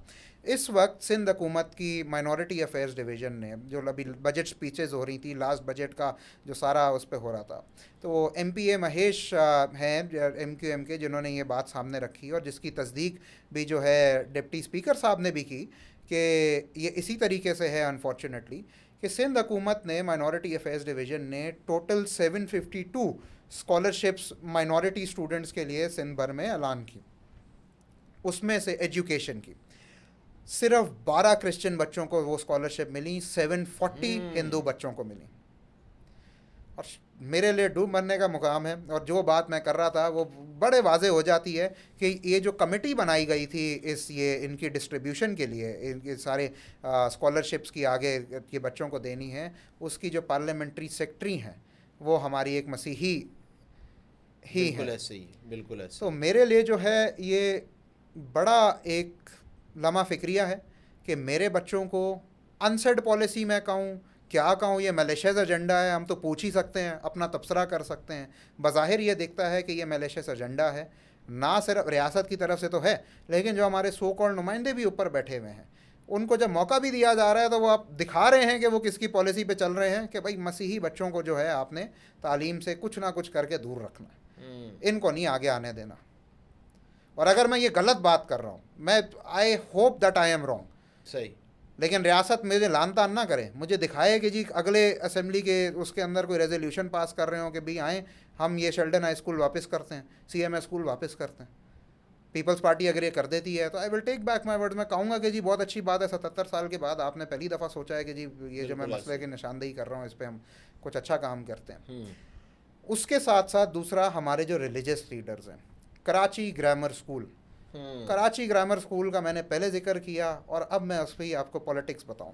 कराची ग्रामर स्कूल का बोर्ड है, कराची ग्रामर स्कूल के बोर्ड के ऊपर गालबन 5 या 6 जो उनके बोर्ड मेंबर्स होते हैं, उनकी जो सिलेक्शन होती है, अपॉइंटमेंट होती है, वो एंग्लिकन चर्च जो आपका है, चर्च ऑफ पाकिस्तान, उसके जो कराची और बलूचिस्तान डाइसिस के बिशप हैं, उनके हाथ में होता है कि भाई इसके बोर्ड के ऊपर मैं कौन 4-5 लोगों को उनकी अपॉइंटमेंट करूं। हाँ, कितने क्रिश्चियंस की हुई है? क्या कोई पढ़ा लिखा क्रिश्चियन नहीं है? क्या कोई PhD प्रोफेसर, कोई अच्छा तालीम में, कोई आगे पीछे, कोई काबिल कोई क्रिश्चियन नहीं है? बिल्कुल। लेकिन सिर्फ पूरे बोर्ड में एक वो जो बिशप होते हैं वो तो एक्स ऑफिशियो चेयरमैन होते ही होते हैं, सिर्फ एक और मसीही हैं, सीमा कामिल, डिप्टी गवर्नर है मेरे ख्याल में स्टेट बैंक की या कुछ ऐसा ही उनका होता है, तो वो है सिर्फ एक उनकी जो बिशप साहब हैं उनकी अपॉइंटेड। बाकी पूरा बोर्ड जो है वो नॉन क्रिश्चियंस के ऊपर बेस्ड है। और चलें छोड़ें, बात यह है कि जी बोर्ड चुन लिया, बोर्ड बैठ गया, ऐसे इंस्टीट्यूशन का बोर्ड है कि जो एक इंस्टीट्यूशन की बुनियाद एक क्रिश्चियन पादरी ने रखी थी, रेवरेंड हेनरी उनका नाम था, उन्होंने इसकी बुनियाद रखी। ये चर्च का स्कूल है। 1989 तक इसका प्राइमरी स्कूल ट्रिनिटी कैथीड्रल में चल रहा था, ट्रिनिटी कैथीड्रल के साथ जहाँ पर आज सेंट थॉमस सेमिनरी है, यहाँ पर पहले कराची ग्रामर स्कूल की प्राइमरी होती थी, प्राइमरी स्कूल उनका इधर चलता था। ये चर्च का इदारा था, ये चर्च का था और है। लेकिन यहाँ पर अगर आज हम जाकर इनसे पूछें कि भाई अपने बच्चों की फहरिस्त दिखाएं, कितने क्रिश्चियन बच्चे पढ़ रहे हैं? मुझे तो नहीं लगता उसके अंदर कोई एक भी। मैं अपनी आपको बात बताता हूँ कि मैं कराची ग्रामर के रोड पार ही थोड़ा दूर करके आपके बोर्ड बेसन की इस साइड पे सेंट माइकल्स कॉन्वेंट स्कूल है। मेरा बैच था 2013 में, मैंने अपना O लेवल्स किया वहाँ से, और 2013 में जब मैं O लेवल्स कर रहा था, मेरे बैच में इंक्लूडिंग माई सेल्फ सिर्फ 2 और क्रिश्चियन बच्चे थे। और मेरे ख्याल में, मुझे एग्जैक्ट फिगर तो याद नहीं है, अगर मेरे बैच के अंदर उस वक्त 300-350 बच्चा था, उसमें से सिर्फ और एक, मेरे ख्याल में सिर्फ 1 या 2 कोई हिंदू थे और हम 3 क्रिश्चियंस थे। क्रिश्चियन अदारे के अंदर क्रिश्चियन बच्चे नहीं पढ़ रहे तो भाई किधर का इदारा है? मेरे बच्चे किधर पढ़ने जाएंगे? ठीक है, आपने एक एलीट इदारा बना दिया, वो आपने आपकी दलाल ये आप दलील उस पर ये है कि भाई ये हमने इसका स्टैंडर्ड ये रखा हुआ है, फीस ये रखी है कि भाई एक वो पॉश अशखास आएँ। भाई पहली बात है, डिस्क्रिमिनेशन इन एजुकेशन तो हो ही नहीं सकती। एजुकेशन में तो आप सिखाते ही बच्चे को तालीम ये है कि भाई डिस्क्रिमिनेशन नहीं करना, हर इंसान को बराबर समझना, किसी को नीचा नहीं दिखाना। लेकिन अगर आपके इदारे की बुनियाद ही यही है कि जी हमने बड़ी घड़ी वाली को राडो में राडो पहनने वाले को और पराडो में घूमने वाले को सिर्फ एडमिशन देना, उसका तो मैंने सुना क्राइटेरिया भी बहुत बहुत डिफिकल्ट है सर। उसका आपका रिहाइशगाह देख रहे हैं कौन से इलाके के अंदर है, सोर्स ऑफ इनकम देख रहे हैं, बिजनेस कौन से लेवल का है, और उसके बाद ड्राइवर कितनी गाड़ियां हैं, कौन से पिक एंड ड्रॉप कैसा उसमें होगा। फिर शायद सिर्फ ये है ना कि जी बिलावल भुट्टो जरदारी टाइप ऑफ जिन्होंने पाकिस्तान चलाना है। बिल्कुल ऐसे ही है। और बिल्कुल ऐसे इसी से जो दूसरी बात है कि जी पाकिस्तान चलाने वालों में से कोई मसीही नहीं होना चाहिए।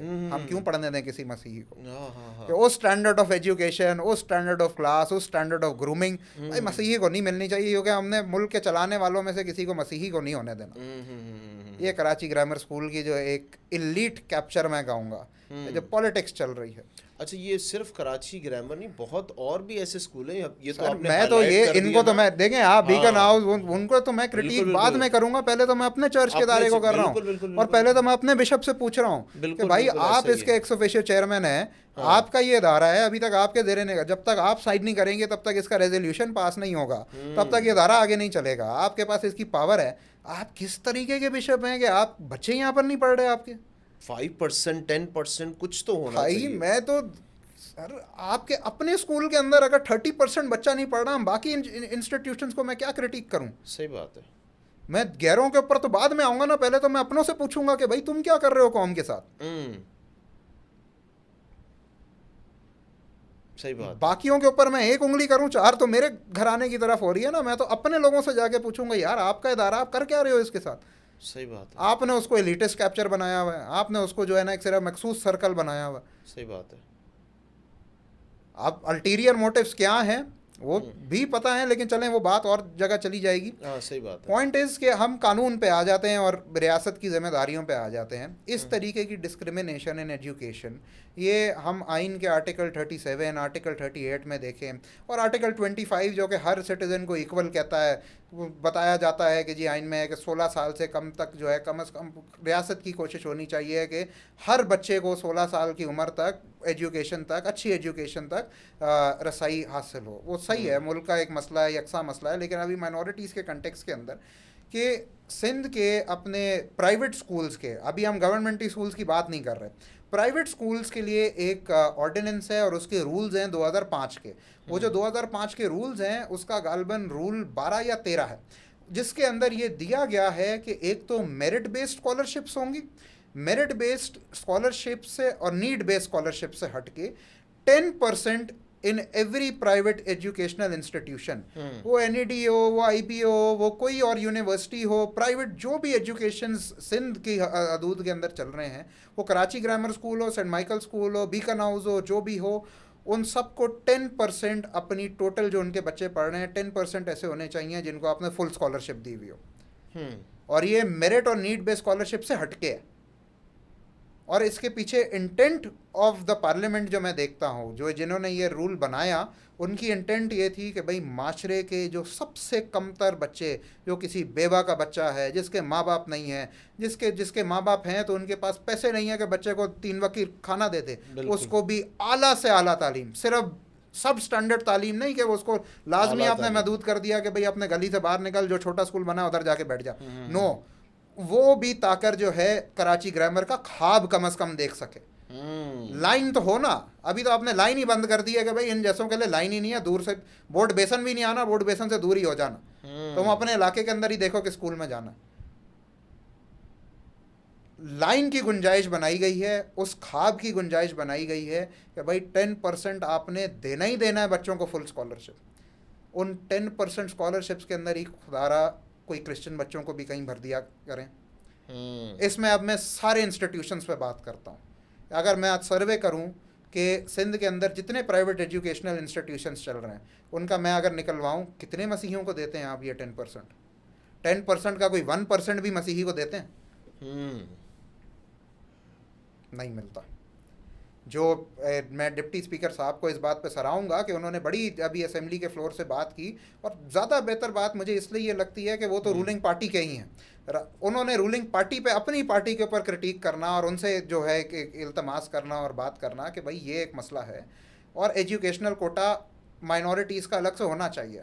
मैं उनको भी सराहता हूँ कि एक माइनॉरिटीज़ का अलग से एजुकेशनल कोटा होना चाहिए, और उस पर भी मैं आऊँगा कि माइनॉरिटीज़ में भी माइनॉरिटीज़ हैं, उसकी भी डिस्पैरिटी देखा करें, ताकि 12 और 740 का रेशो ना हो, कम से कम 70-30 पे कर लें। मैं मान लेता हूँ कि सिंध के अंदर हिंदू हमारे दोस्त बहन भाई हमसे ज़्यादा हैं, बिल्कुल, लेकिन आप 70-30 का भी कर लेंगे तो मैं खुश हो जाऊंगा कि भाई कहीं तो कुछ तो मिल रहा है ना, कहीं तो मेरा बच्चा जाके किसी लाइन में तो लग रहा है। लेकिन ये तो 70-30 नहीं भाई, ये तो बहुत ज्यादा भाई ये तो 99 और 1% भी मेरे- मुझे मैं मुझे वही लग रहा बोल- है। बोल- मैं शायद बिल्कुल अगर ऐसे। कराची ग्रामर में जाके देखूं ना, मैं बार बार कराची ग्रामर, क्योंकि मेरा अपना घर है, मेरा सही बात अपना इदारा है, मेरे पादरी ने बनाया था, मेरी कौम का स्कूल है, इसमें कितने बच्चों की रसाई है, कितने क्रिश्चियन बच्चे पढ़ रहे हैं, उस 10% में से क्या कोई एक बच्चा भी है जो उस फुल स्कॉलरशिप के ऊपर जिसको रसाई दी हुई है? ये कल को मुझे ये हो कि यार ये भी शायद अगला बिलावल भुट्टो जरदारी उस एलिटिस्ट क्लब का तो कम अज़ कम हिस्सा बनेगा, सही और बात। मैं भी फ़ख्र महसूस करूँगा भाई कराची ग्रामर से मेरा मसीही कोई पढ़ा हुआ है, शायद सही चेंज बात। मेकर्स में आए। और ये अभी हम सिर्फ कराची सिटी के बारे में बात कर रहे हैं, अगर हम दूसरे लाहौर और इनके मसलों को नेशनलाइजेशन देखें पूरे तो फिर पाकिस्तान में हुई थी। बिल्कुल सही कह रहे हैं। कितने इदारे हैं? मैं भाई मुझे ये शर्फ हासिल हुआ कि मैं एचिसन कॉलेज मैंने विज़िट किया, डॉक्टर गॉर्डन के साथ मेरे दोस्त आए थे, तो उसने, क्योंकि वो तो गोरा था, न्यूट्रल था, उसने प्रिंसिपल से पूछा कि क्रिश्चियन बच्चा इसमें कौन पढ़ता है, और शी वाज क्वाइट। सबसे ज़्यादा जो एक बड़ा भी issue- होता ना तो हाँ, उसका नाम उसको याद होता। एग्जैक्टली और मैं पास बैठा हुआ था, तो बस एक खामोशी हो गई और जो है ना घुमाना शुरू कर दिया। लेकिन एक बच्चा नहीं, एचिसन कॉलेज के अंदर इमरान खान पढ़ रहा है, बड़े बड़े लोग उसके अंदर से जो है पढ़ रहे हैं। और जो आज मैं ये वो नहीं कर रहा कि मैं सारे अपने पूरी मुसलमान कौम को कह रहा हूँ कि वो ऐसा करते हैं, सब नहीं करते, लेकिन जो इन्हीं के में से एक तबका ऐसी सोच रखने वाले जो आज हमें चूड़ा कहते हैं, वो हमारे तालीमी इदारों से पढ़ के ही कहीं पहुँचे हैं। बिल्कुल ऐसा ही, ये जो आज बीका नाउज और ये जो स्कूलिंग सिस्टम्स हैं जितने हैं, ये बाद में बने हैं। बिल्कुल सही, तालीम की जो बुनियाद रखने वाले थे वो हमारे इदारे थे। बिल्कुल ऐसा ही। हमसे तालीम लेके, हमसे हमारा ख़जाना लेकर, और हमें उससे महरूम कर दिया और उसको अपना बना के बेच रहे हैं। अगर ये आज के दौर में आप करें तो कॉपीराइट का क्लेम हो जाएगा, अगर किसी पे बिजनेस और प्रोडक्ट पे हो सही बात। ट्रेडमार्क और कॉपीराइट का हो जाएगा। सही बात, सही बात। तालीम के साथ ये मोनोपली की हुई है, और इस मोनोपली के अंदर जो नाइंसाफ़ी है वो माइनॉरिटीज़ के साथ है, और माइनॉरिटीज़ में भी स्पेसिफिकली क्रिश्चियन कौम क्रिश्चियंस के साथ, सही कह रहे हैं आप। और उसमें एक तरफ रियासत इसकी ज़िम्मेदार है और दूसरी तरफ हमारे लीडर्स, अपने लीडर्स जो हैं। देखें, और मैं अपने लीडर्स का एक और एंगल भी जो मैं आपको बताऊं, और ये ज़रूरी है क्योंकि आपकी पॉडकास्ट खुदा के फजल से सब पूरी दुनिया में जाती है, और हमारे मसीही ख़ास तौर से बहुत सुनते हैं, कि कल को हमारी जो क्लर्जी है वो आपकी पॉडकास्ट सुनने के बाद खुद भी अपने गिरबान जाके और सोचें कि हम क्या कर रहे हैं कौम के साथ, और जो कौम वाले हैं वो भी जो है ना, सिर्फ एक को जाके जो संडे को उन्होंने वैसे ही आमीन कर देना है, वो जाके अपने पादरी से सवाल करने वाले हों कि भाई ये जो एक हमने इदारा बनाया है, एक चर्च बनाया है, ये आप सिर्फ 7वें दिन संडे को क्यों खोलते हैं, या किसी शाम की प्रेयर मीटिंग के लिए क्यों खोलते हैं? ये पूरे हफ्ते भी खुल सकता है। और जो हमारे गली मोहल्ले के जो गरीब बच्चे हैं उनके लिए ट्यूशन सेंटर शुरू कर दें, यहाँ कोई कंप्यूटर की क्लासेस शुरू कर दें।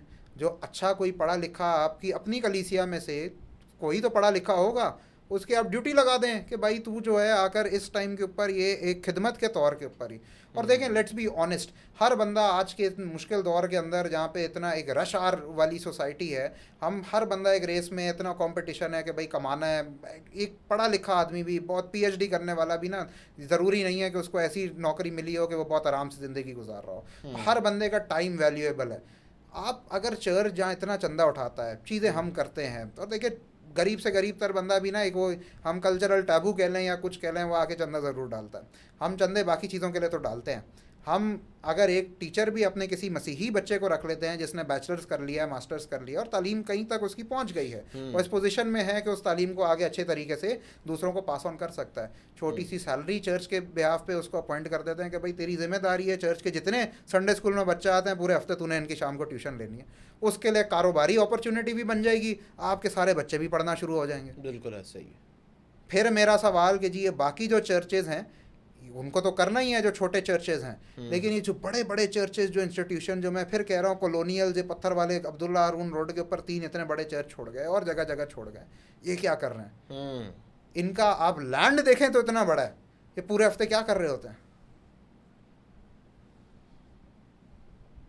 हम ईस्टर, क्रिसमस, इन पे तो तंबू लगा देते हैं, खाना भी बांटते हैं, सारी चीज़ें करते हैं। भाई खाना ना दें आप, लेकिन कम से कम अपनी लाइटें पंखे खोलकर 7 दिन शाम को ट्यूशन तो फराम कर दें। क्या जा रहा है? सही बात है।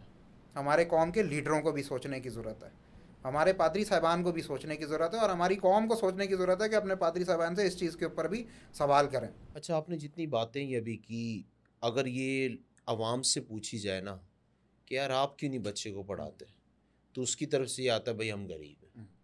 तो एक गुर्बत एक ऐसा फैक्टर है जिसको वो सामने लेकर आते हैं और वो कहते हैं भाई इसलिए हम सब अपने बच्चे बिल्कुल को नहीं एक पढ़ा रियलिटी पाए। है। देखिए, सबसे बड़ा जो एक हिंड्रेंस आज के एक घराने के लिए है कि वो अपनी नौजवान औलाद को, एक बच्चा पैदा होता है तो भाई उसके जो अखराजात हैं उसमें से सबसे बड़ा खर्चा 3 साढ़े 3 साल की उम्र के बाद आता है कि भाई अब इसका एडमिशन किधर कराएं। सही। और एक ऐसा घराना जो बाप बाहर कमा रहा है, माँ जाके भी कमा रही है, कोई नर्स है, कोई जो भी है, और इतनी महंगाई हो गई है, जो सारे मामला आते हैं, उसके बाद ये खर्चा है कि भाई एक अच्छे स्कूल में पढ़ाना तो बहुत दूर की बात होती है, इतना ही निकल जाए कि भाई गली के किसी स्कूल के अंदर कुछ 6,000 की फ़ीस पे, 3,000 4,000 की फ़ीस पे भी आप माना बच्चे को पढ़ा दें तो बड़ा मुश्किल लगता है आवाम को।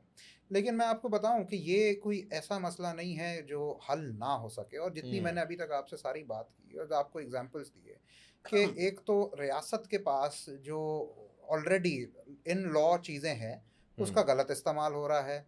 हमें उस 10% जो ऑलरेडी फुल स्कॉलरशिप्स की एक हद बांधी है कि भाई ये आपने देनी देनी है, उसमें हमें नहीं दिया जाता। हमारे तालीमी इदारे आज तक नेशनलाइज्ड हैं, हमें महरूम किया गया है। और जो हमारे डी नेशनलाइज कराची ग्रामर जैसे हो भी गए हैं, सेंट माइकल जैसे हो भी गए हैं, उनको ऐसा एलीट कैप्चर बना दिया है कि भाई वहाँ कोई क्रिश्चियन आपको नहीं मिलेगा। लेकिन इसी का जो एक रियासत को हम क्रिटिसाइज़ कर रहे हैं, तो उनकी जिम्मेदारी है कि ये गुर्बत को आपने एक वो बनाकर मेयार बना के बच्चों को, क्रिश्चियन आवाम को आपने तालीम से महरूम नहीं करना बल्कि उनको आगे लेकर आना है।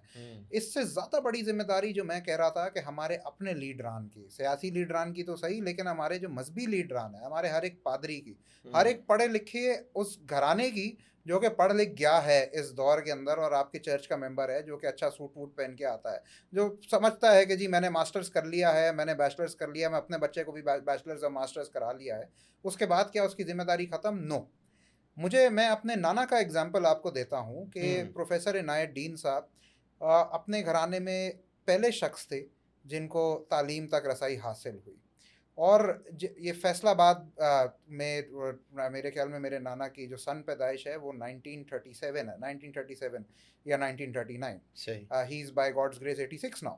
तो वो अपने घराने में पहले शख्स जिनको तालीम तक, वो बहुत गरीब फैमिली से उनका बैकग्राउंड, उनके फादर जो हैं माली और खेती बाड़ी करने वाले, और यहाँ तक कि जब उनकी वालदा, जब उन्होंने बचपन से खुद एक इजहार किया, वो बताते हैं कि उनको शौक़ था पढ़ने का, उनको होता था कि भाई पढ़ाई मैं करूँ, मैं सीखूँ, तालीम हासिल करूँ।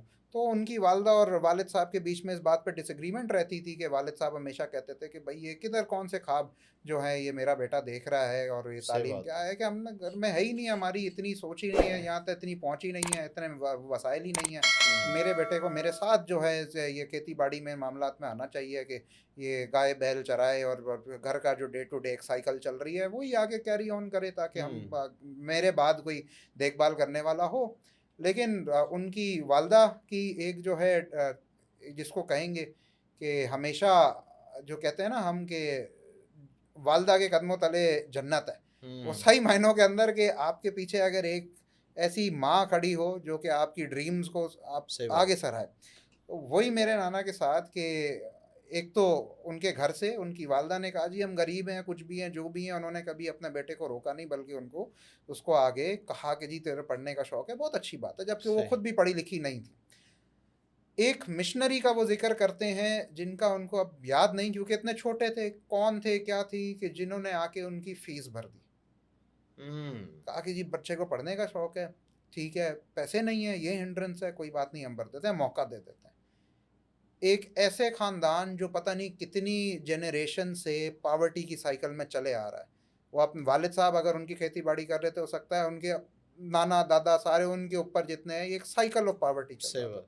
इस साइकिल के बीच में ब्रेक एक खुदा का कोई खादिम आया जिसने कहा यार मैं, बाकी तो पता नहीं है, मेरे अपने बच्चे तो पढ़ गए होंगे, उसके दिल में ये आया कि जी एक और मेरे सामने बच्चा है जो कि भले मेरा खून नहीं है लेकिन इसकी भी मैं फ़ीस भर देता हूँ। वो फ़ीस भर दी। मेरे नाना by the grace of God 43 years उन्होंने सर्व किया IBA में एज प्रोफेसर, और IBA के पहले रजिस्ट्रार थे। और उसके बाद हमारा जो पूरा घराना है, उनकी अपनी 5 बेटियां, और आगे जो हम तीसरी जनरेशन है, हम सारे कज़न्स जितने हैं हम सब पढ़े लिखे। हम अच्छे से अच्छे स्कूल में पढ़े। मैंने कभी गुर्बत नहीं उस तरीके से देखी जो मेरे नाना ने देखी। इंटर के दौर से उनकी एक आंख ज़ाया हो गई। क्यों? क्योंकि उनके घर के अंदर उनके पास, जो मेरे पास जब मैं पढ़ रहा था, इंटर के इम्तिहान दे रहा था, तो मेरे पास एसी की कमी नहीं थी, मेरे पास बड़े कमरे की कमी नहीं थी, आगे टेबल डेस्क की कमी नहीं थी, बीच में ब्रेक लेनी हो मोबाइल पकड़ लिया, मेरे पास सारी चीज़ें जो मुझे मिली हैं वो मेरे नाना के पास नहीं थी। उन्होंने लालटेन में बैठ के पढ़ा और इंटर के दौर से उनकी एक आंख ज़ाया हो गई। एक आंख के साथ उन्होंने बैचलर्स भी किया, इंटर भी किया, इंटर के बाद बैचलर्स किया, बैचलर्स के बाद मास्टर्स किया, एमबीए करके, और आगे जो है वो आईबीए के पहले रजिस्ट्रार बने। और उनके वसीला से ना सिर्फ उनका कराना, और बल्कि खुदा के फजल से और कितने लोग जो हैं उनको बरकत मिली। मेरा ये चैलेंज जो मैंने सीखा अपनी नाना की स्टोरी से, कि और मेरे नाना हमें हमेशा खाने की टेबल पे जब भी हमारे साथ बैठते हैं, गुफ्तगू होती है, हमें एक चीज़ सिखाते हैं कि खुदा ने जो आपको गिफ्ट दिया है, आपको ब्लेसिंग दी है, वो किसी के थ्रू भी दी हो, जैसे भी दी हो, वो आपके पास ऐसा जो है ना, मैं दूध करके अपने लिए रखने के लिए नहीं है कि आप सिर्फ उसको एंजॉय करें सेल्फिशली, तो जी मुझे मिल गया तो मेरा हो गया और बस मैं एंजॉय करते हुए जी बहुत अच्छा जी हमने अपने बच्चों को पढ़ा लिखा दिया, बस दैट इज इट। नो, आपने उस ब्लेसिंग को आगे शेयर करना, आगे डिस्ट्रीब्यूट करना। आप अगर पढ़ लिख गए किसी की वजह से, तो आपके ऊपर फिर ये जिम्मेदारी है कि आप देखें कि जी आपका पड़ोसी पढ़ पा रहा है, नहीं पढ़ पा रहा, उसको जाके पढ़ाएं। सही बात है। क्या जो हम अमाल 3 बाब के अंदर अर्ली चर्च का मॉडल देखते हैं, ये नहीं था? मैं इतनी खूबसूरत बात लगती है मुझे ये, कि उसमें लिखा हुआ है कि जिसके पास जो था ना, वो ला के रख देते थे कि भाई जिसको जिस चीज़ की ज़रूरत है। खुदा ने अगर मुझे ब्लेसिंग दी है कि मेरे पास कपड़े ज़्यादा हैं, तो जो मेरे पास कपड़े ज़्यादा हैं मैंने पहन लिए है, जो एक्स्ट्रा हैं वो मैं ला के रख दूँ सबके सामने कि भाई और जिसको ज़रूरत है वो भी ले ले। और जिसके पास खाने को ज़्यादा है वो खाना ला के रख दे, शायद मेरे पास खाने की कमी है, वो मुझे खाना दे दे। ब्लेसिंग आपने अपने पास उसको सिर्फ मोनेटाइज करके बिजनेस कैपिटल नहीं बना लेना। क्रिश्चियन आइडियल ये नहीं है। ब्लेसिंग हमने खुदा की ना अपने लिए कि भाई तूने मुझे दे दी है तो मैं अपने पास कोई जमा करके रख लूँ। ब्लेसिंग हमने आगे डिस्ट्रीब्यूट करनी है, हमने नेशंस को ब्लेस करना है। हम पहले अपनी कौम को तो ब्लेस कर लें। हमें तो कहा गया है कि हमने नेशंस को जाके, जेंटाइल्स को जाके ब्लेस करना है। सारी कौमें तेरे वसीला से जो है बरकत पाएंगी। ये जो इसराइल को कहा गया था, ये अल्टीमेटली हमारा मैंडेट है। पहले हम अपने पड़ोसी, अपने क्रिश्चियन बच्चे को, जो मेरा पड़ोसी का है वो नहीं पढ़ पा रहा, उसकी फीस ही मैं भर दूं। पादरी साहिबान हर उसमें दौर में और जगह हम चंदा उठाते हैं, सारी चीज़ें करते हैं। किसी चर्च में मैंने नहीं देखा कि जी एक चंदा ये भी उठाया जा रहा हो कि भाई एक हम चंदा ये उठा रहे हैं कि हम बच्चों की फीस भर दें, अपनी पैरिश के बच्चों की फीस भर दें, इसके लिए चंदा उठा लें। सही बात है। हम एक चर्च के बाद दूसरा चर्च, चर्च की दीवार बड़ी, ये मरम्मत, वो फलानी चीज़ें बहुत ज़रूरी हैं, बहुत अच्छी बात है, लेकिन कभी इस पे हमने गौर किया हो कि भाई हमारे अपने पैरिश के अंदर ये जो आवाम आ रही है, जिनके चंदे हम ले रहे हैं, इनके बच्चों को तो पढ़ा दें। सही बात है, सही बात है। तो ये जो गुर्बत वाली बात है, इट इज़ अ रियलिटी, लेकिन इससे निकलना कैसे? हम नहीं निकलना है, एक दूसरे की मदद करके निकलना। जिसके पास जगह है वो जगह फराम करे, जो पढ़ लिख गया है उसकी जिम्मेदारी है कि शाम को वक्त निकाले, और जो बच्चा अभी नहीं पढ़ रहा, जो स्कूल तक नहीं रसाई, उसको फ्री ट्यूशन दे। लूक, आपने जो ये सारी बातें की, मैं ये देख रहा हूँ कि कम्युनिटी जो है हमारी, उसको पस्त से और पस्त किया जा रहा है।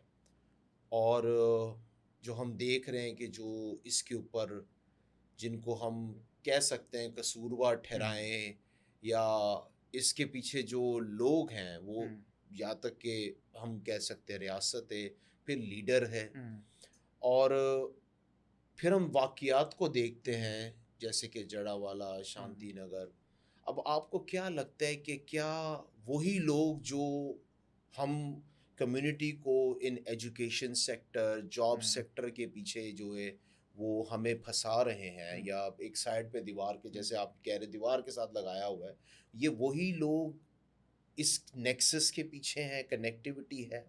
देखें, बिल्कुल मैं नहीं समझता कि मजहबी मुनाफरत के नाम पे जितने, और आपने जड़ावाला का कहा, जड़ावाला से पहले शांति नगर ले लें, जोसेफ कॉलोनी का ले लें, जितने ये वाक़यात हैं, सही है, ये जितनी भी मज़हब के बुनियाद के ऊपर हम कोई एन आइसोलेशन इंसिडेंट देखते हैं, बल्कि कोई एन आइसोलेशन इंसिडेंट ये होता नहीं है। और मेरी बात यही है, इस बात का आपके सवाल का जवाब है कि ये जो सारा का सारा हम एक फ़िज़ा देख रहे हैं कि क्रिश्चियन कम्युनिटी के ख़िलाफ़, ऑल माइनॉरिटीज़ लेकिन बिलखसूस क्रिश्चियन कम्युनिटी के खिलाफ, जो एक निज़ाम ऐसा बना दिया गया है कि भाई उस निज़ाम के तहत जो है ना बस आपने दब के रहना है, ऐसा यहाँ तक ही लगता है। रहना है। हाँ, वैसे तो ऐसा लगता है कि वो निज़ाम ये चाहता है कि हम मर जाएं किसी तरीके से, हस्ती से मिट जाएं, और जब तक नहीं मिट रहे तब तक रहना है, तो हमारे पांव तले दब के रहो।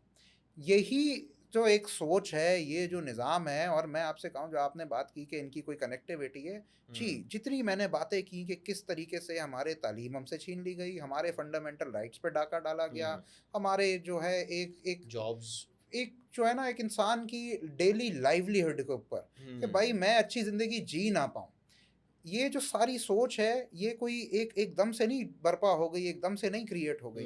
ये वो आइन जो मेरा, जिसको मैं रियासत को अपनी माँ कहता हूँ, जिस आइन की तरफ मैं देखता हूँ कि भाई इस मुल्क के तहत वो वाइट इन द फ्लैग को इक्वल समझा जाता है, या ये आर्टिकल 25 के तहत जो इक्वालिटी का नारा लगाया जाता है, इसमें भी किसी किस्म का कोई तासुब है, जो कि एक तासुब है।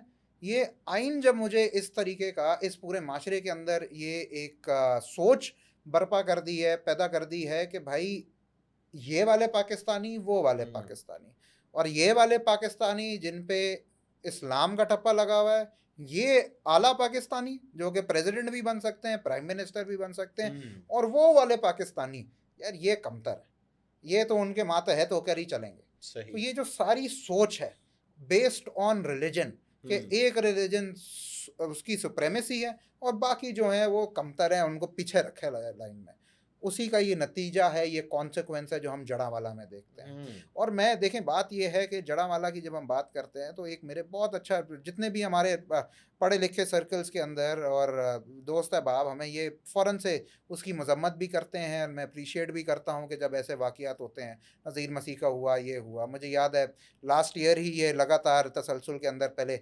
2023 में जड़ावाला का हो गया, फिर आगे वो नज़ीर मसीह का हो गया। तो मेरे फ़ौरन जो मुसलमान दोस्त है वो मुझे ना वो कहते हैं हमेशा कि यार we are very sorry for this, और हम शर्मिंदा हैं और हम इसको जो है मजम्मत करते हैं।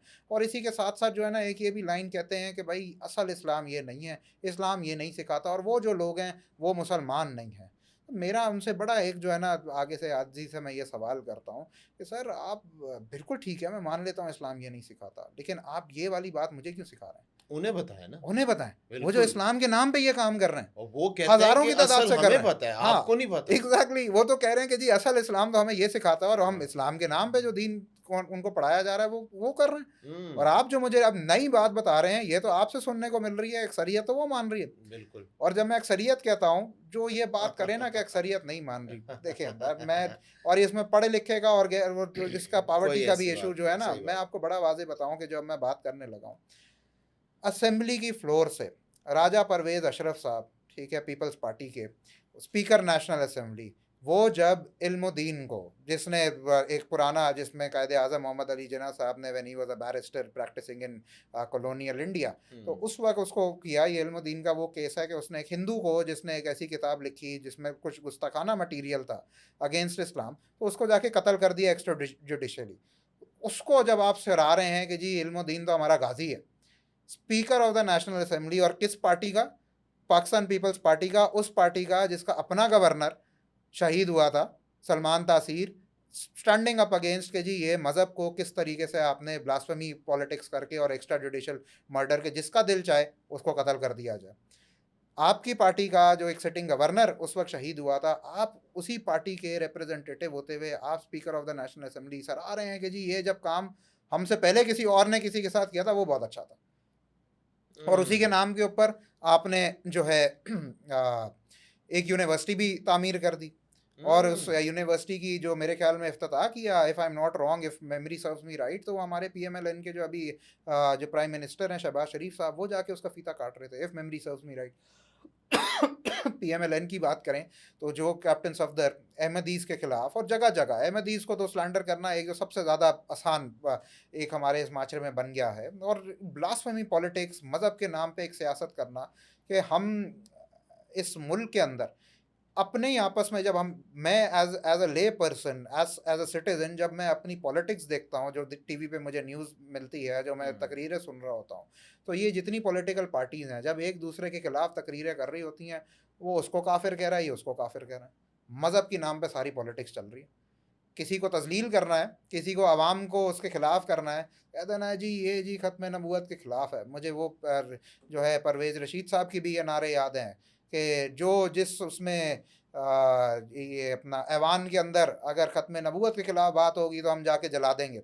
ये जब PMLN की हुकूमत के खिलाफ थे और PTI के साथ, ये जब ऐसा एटमॉस्फेयर एक पॉलिटिकल अरीना में फैलाया जा रहा है, और अभी पिछले साल के अंदर और ये जो पिछला साल गुजरा है, ये मैं कहता हूँ कि एक लम्हा फिक्रिया है हर एक पाकिस्तानी के लिए। ये सिर्फ माइनॉरिटीज़ की बात नहीं है, ये पाकिस्तानियों के लिए एक सबसे फ़िक्र की बात है। एक साल के अंदर कोई सूबा नहीं छोड़ा हमने बहैसियत कौम जिसमें हमने ब्लास्फेमी के नाम पे किसी बंदे का कत्ल ना किया हो। एक साल के अंदर पहले नज़ीर मसीह की शहादत, उसके बाद वो KP में आपको स्वात का वाक़या याद होगा, इस्माइल मोहम्मद इस्माइल मेरे गालबन नाम था। और उसके बाद फिर हमने देखा कि क्वेटा के अंदर जो थाने के अंदर बंद एक बंदा था, उसको पुलिस वाले ने आके शहीद कर दिया। और जो है फिर तीसरा हमने देखा डॉक्टर शाहनवाज का सिंध की धरती पे। बिल्कुल। पंजाब ये जो है हमारे नज़ीर मसीह साहब, KP जो मोहम्मद इस्माइल का, फिर इधर क्वेटा के अंदर बलोचिस्तान की सरहद पे, और तीसरा सिंध के अंदर। कोई एक सूबा नहीं छोड़ा जहाँ पे लहू ना बहा हो ब्लास्फेमी के झूठे इल्ज़ाम के ऊपर। कैसा माशरा हमने क्रिएट कर दिया है। हम क्या कहते हैं कि जी ये सिर्फ मस्जिदों के अंदर गलत तालीम दी जाती है। जिस पुलिस वाले ने वो थाने के अंदर बंद एक आदमी को कत्ल किया था, क्या नेशनल असेंबली में, क्या सेनेट में MNAs और सेनेटर्स ने खड़े होकर नहीं कहा था कि जी ये हमारा गाजी है, ये बहुत ज़बरदस्त आदमी है, इसके हम खर्चा उठाएंगे? उसको नहीं सराहा था? क्या डॉक्टर शाहनवाज का सरेआम कत्ल किया गया, एक पढ़ा लिखा आदमी जो कहता रहा कि जी ये मेरी ID नहीं है, कोई सबूत उसके खिलाफ नहीं, पुलिस वाले उसको कत्ल कर रहे हैं, जिन पुलिस वालों का काम है कि भाई आप तफ्तीश करें, आप सच तक पहुँचें। और उन कातिल पुलिस वालों को क्या पीपल्स पार्टी के MNA MPA नहीं थे जो जाके उसको हार पहना रहे थे?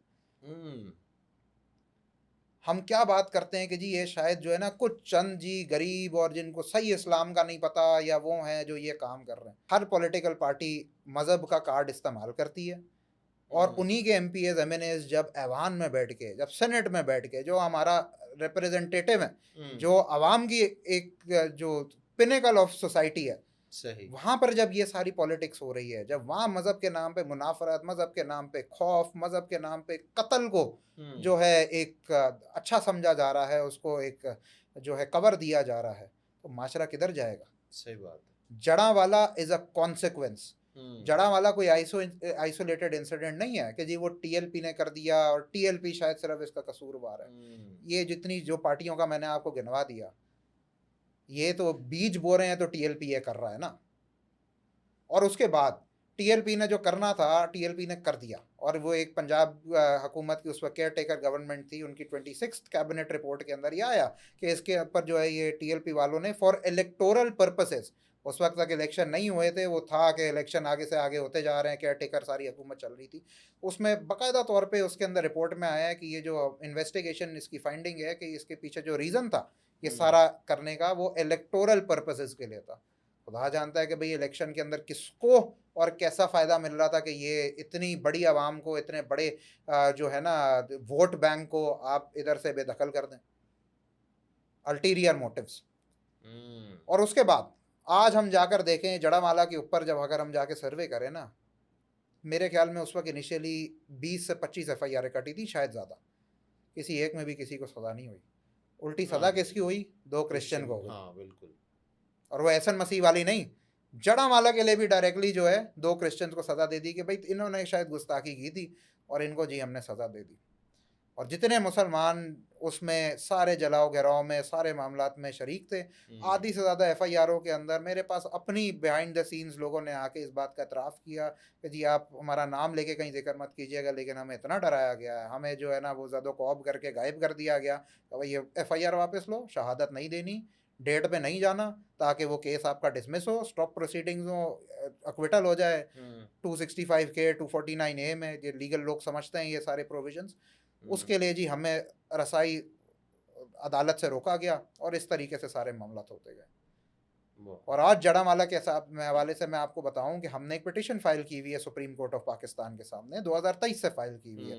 इनिशियली तो सुप्रीम कोर्ट उसको लगा ही, काजी फाइज ईसा साहब के दौर में हमने ये फाइल की थी। हमारे वकील जो आजकल आप देख रहे हैं कि सुन्नी काउंसिल और पीटीआई वाले केस के अंदर फैसल सिद्दीकी साहब, one of the most senior most lawyers in Pakistan, वो हमें प्रो बोनो इसमें रिप्रेजेंट कर रहे हैं कि जी ये कौम का मसला है, और मैं उनका शुक्रगुजार हूँ, पूरी कौम शुक्रगुजार है कि वो हमें प्रो बोनो इस इशू को रिप्रेजेंट कर रहे हैं सुप्रीम कोर्ट के सामने। ये 2023 में हमने फाइल की काजी फाइज ईसा साहब के दौर में। ये वो काजी फाइज ईसा साहब के उस वक्त तक के चीफ जस्टिस नहीं बने थे जब ये 2023 में वाकया हुआ था, और ये जाके इन्होंने दौरा किया था जड़ावाला का अपनी एहलिया के साथ कि भाई, और दिखाया था कि मैं बड़ा एक अच्छा इंसान हूँ, और पूरी कौम की यकीनी तौर पे जब उन्होंने दौरा किया, हमारी आंखें टिकी हुई थी कि भाई कोई मसला नहीं है, इंसाफ दूर नहीं है, इनके चीफ जस्टिस बनने की देर है, हमें इंसाफ मिल जाएगा। उनके दौर के अंदर हमारी पहले तो पिटिशन एडमिट ही नहीं कर रहे थे, बार बार रजिस्ट्रार डिसमिस कर दें ऑब्जेक्शन लगा के, चेंबर अपील फाइल की, चेंबर अपील अलाउ करवाई, उसको एडमिट करवाया हमने अपने केस को। काजी फाइज ईसा साहब के दौर में सिर्फ और सिर्फ एक दफ़ा वो केस लगा,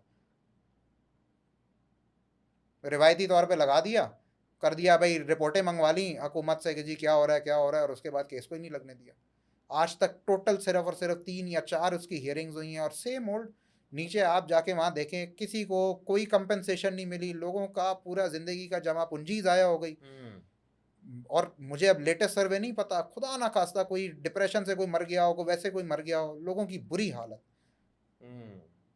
पूरे पूरे घर उजड़ गए, पूरी पूरी जिंदगियां उजड़ गई। खौफ तो कभी भी नहीं जाएगा, ट्रॉमा तो छोड़ें सर, आपका जो वैसे एक जो है ना कंपनसेशन, कि कम से कम आप ट्रॉमा तो इंसान का कभी नहीं हो जाएगा, लेकिन कहीं जाकर दोबारा अपनी दाल रोटी तो गुजारा करने के लिए लायक हो जाएं, वो भी नहीं हुआ।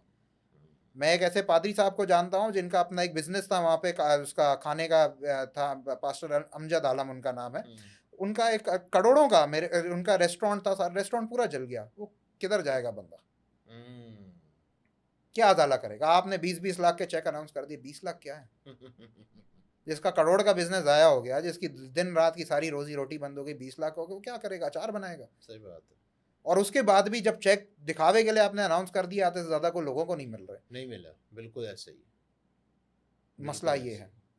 कोई प्रोसिक्यूशन नहीं हो रही, धड़ाधड़ वहाँ पे मेरे ख्याल में जो उस वक्त एक मास अरेस्ट किए थे दिखावे के लिए, जी हमने पकड़ लिया, 1000 बंदे पकड़ लिए, 1500 बंदे पकड़ लिए, सब छूट गए, सब छूट गए। और सुप्रीम कोर्ट पाकिस्तान का ये अलमिया है कि लास्ट डेट ऑफ हियरिंग के ऊपर आप जाकर देखिएगा कि सारी न्यूज़ चैनल्स पे रिपोर्ट हुआ, जब हमारे कौम के वकील फैसल सिद्दीकी साहब आर्ग्यू कर रहे हैं कि सर ये एक पाकिस्तान के लिए नहीं, ये दुनिया का पहला ऐसा वाकया है जहाँ एक दिन के अंदर 28 चर्च जला दिए गए हों। ये तो किसी वॉर टाइम के अंदर हमने नहीं सुना कि जी जाके 28 चर्च एक दिन में जला दिए हों। इतना बड़े पैमाने का ये एक हिस्टोरिकल इवेंट है, और इसके ऊपर क्या हो रहा है, हम क्या एक्शन ले रहे हैं? तो आगे से जो पंजाब हुकूमत को रिप्रेजेंट कर रहे थे सरकारी वकील, एडिशनल अटॉर्नी जनरल जो आए, एडवोकेट जनरल आए हुए थे, वो कहते हैं कि जी जिन लोगों ने ये पिटिशन फाइल की हुई है, और पिटिशन तो कौम के नुमाइंदों ने की हुई है, इसमें कैथलिक चर्च और चर्च ऑफ पाकिस्तान दोनों जो हैं पार्टीज़ हैं, पिटिशनर्स हैं, along with other people, activist and कौम के लीडर्स, सबको आपने कह दिया कि ये जो हैं बैरूनी एजेंडे पे काम कर रहे हैं पाकिस्तान को डिफेम करने के लिए। इसका मतलब पूरी क्रिश्चियन कौम जो अपने लिए अजाला मांग रही है, जो अपनी जो है ना दर्द सुप्रीम कोर्ट ऑफ पाकिस्तान के सामने रख रही है, हम कौम के दुश्मन हैं, हम पाकिस्तान के दुश्मन हैं, हमें आपने यहूदी एजेंट कहना शुरू कर दिया, हमें आपने जो है इंडियन एजेंट कहना शुरू कर दिया। और यही दो ब्लेम, ये पंजाब हुकूमत की जो सामने रिप्रेजेंटेशन आई है, ये मेरे ख्याल में पंजाब के मसीहों को इस वक्त सोचने की वो बात है कि ये कौन से पंजाब हुकूमत में लोग बैठे हुए हैं, आपको क्या बातें करते हैं अगर आकर, और सुप्रीम कोर्ट में तो आपको मुल्क का गद्दार बना दिया। सही बात है। और मुझे खुदा बेहतर करे, मेरी दुआ है, दिन रात दुआ हम कर रहे हैं कि देखें वो जो इमीडिएट जो वहाँ पे मुतासरीन हैं, मेरा जो उनके लिए दर्द है, उनके लिए जो खौफ है उनकी ज़िंदगी के लिए, उससे ज़्यादा मेरा आगे आने वाले वक्त के लिए, हम आपके लिए, अपने सारे मसीही बहन भाइयों के लिए, कि ये एक टेस्ट केस था, और इसमें क्योंकि इंसाफ यकीनी नहीं बनाया गया, जो ये करने वाली ताकतें थीं, जो ये बुराई की ताकतें थीं, उनको शय मिलती जा रही है कि देखो यार एक दफ़ा हमने कर लिया, कुछ भी नहीं हुआ, अगली दफ़ा करना चाहेंगे तब भी कुछ नहीं होगा। सही बात। जड़ावाला में इंसाफ नहीं हुआ था, तो उसका आने वाला 1 साल तारीख का 77 साल का पहला साल था, एक साल में हमने कोई सूबा नहीं छोड़ा जहाँ पे हमने खून ना बहाया हो। जड़ावाला में इंसाफ हो जाता तो शायद अगले एक साल के अंदर 4 शहादतें नहीं होती। और मेरे ख्याल से उसके अगले साल ही मोस्ट केसेस रजिस्टर हुए। सर मोस्ट केसेस रजिस्टर हुए, और इस चीज़ की जो एक हम एज इंसान और ख़ास तौर से एज क्रिश्चियंस इसकी मैग्नीट्यूड समझें कि क्या हो रहा है हमारी सरजमीन पे। काइन और आबिल वाली कहानी याद है, खून बहा था, खून बहने की वजह से ज़मीन लानती ठहरी थी, कोई सूबा हमने नहीं छोड़ा। सही बात। कोई इस मुल्क की जो है ना, हमने सरजमीन एक कोई हिस्सा नहीं छोड़ा उस सरजमीन का जहाँ पर हमने खून ना बहाया हो एक साल में। जड़ामाला के वाक़ये के ऊपर मेरे ख्याल में तो हमारी कौम को जाग जाना चाहिए था। और मेरा अपने कौम के लीडरों से सवाल है, ये एक पिटिशन तो हमने फाइल की हुई है, और मेरे ख्याल में जो पिटिशन नहीं भी चल रही ना, लेकिन जो मैंने सारा आपको एक अभी तक तसलसल सुनाया है कि भाई रियासत के अंदर भी ऐसे लोग बैठे हुए जो हमारी कभी कदर नहीं करेंगे, हमारे अपने भी चंद जो हैं वो इस तरीके से। जब निज़ाम हमारे खिलाफ सारा प्रेजुडिस्ड है तो इससे बाहर निकलने का क्या रास्ता है? क्या हम ये तस्लीम करके कि भाई निज़ाम हमारे खिलाफ प्रेजुडिस्ड है तो हम ज़िंदगी भर हाथ जोड़ के शक्ल झुका के बस बैठे रहें कि हमने भी मरना है, अगली आने वाली नस्ल ने भी मरना है? या आज हम तहिया करें कि भाई उठ के आंखों में आंखें डाल के कुछ आगे बढ़ने की हिम्मत करें, निज़ाम को दुरुस्त करें? सही बात। ये हमें तय करना है। और मैं हमेशा सवाल करता हूँ, हर चर्च में जाकर मैंने ये सवाल किया है जहाँ मुझे मौका मिलता है, कि मैं सोचने पे मजबूर हूँ कि जब ये जड़ावाला का वाक़या हो रहा था, इससे पहले शांति नगर जोसेफ कॉलोनी, इसमें जो हज़ारों का हजूम आता है, भाई हज़ारों का कितना, 1000 2000 3000 शख्स ने आके जला दिया, शांति नगर जला दिया, जड़ावाला जला दिया, कितनी आवाम होगी? 1000 2000 3000। वो एक कॉल पे, एक रात की प्लानिंग पे जो भी चीज़ें करके, वो तो बुरे काम के लिए 1000 बंदा इकट्ठा हो गया।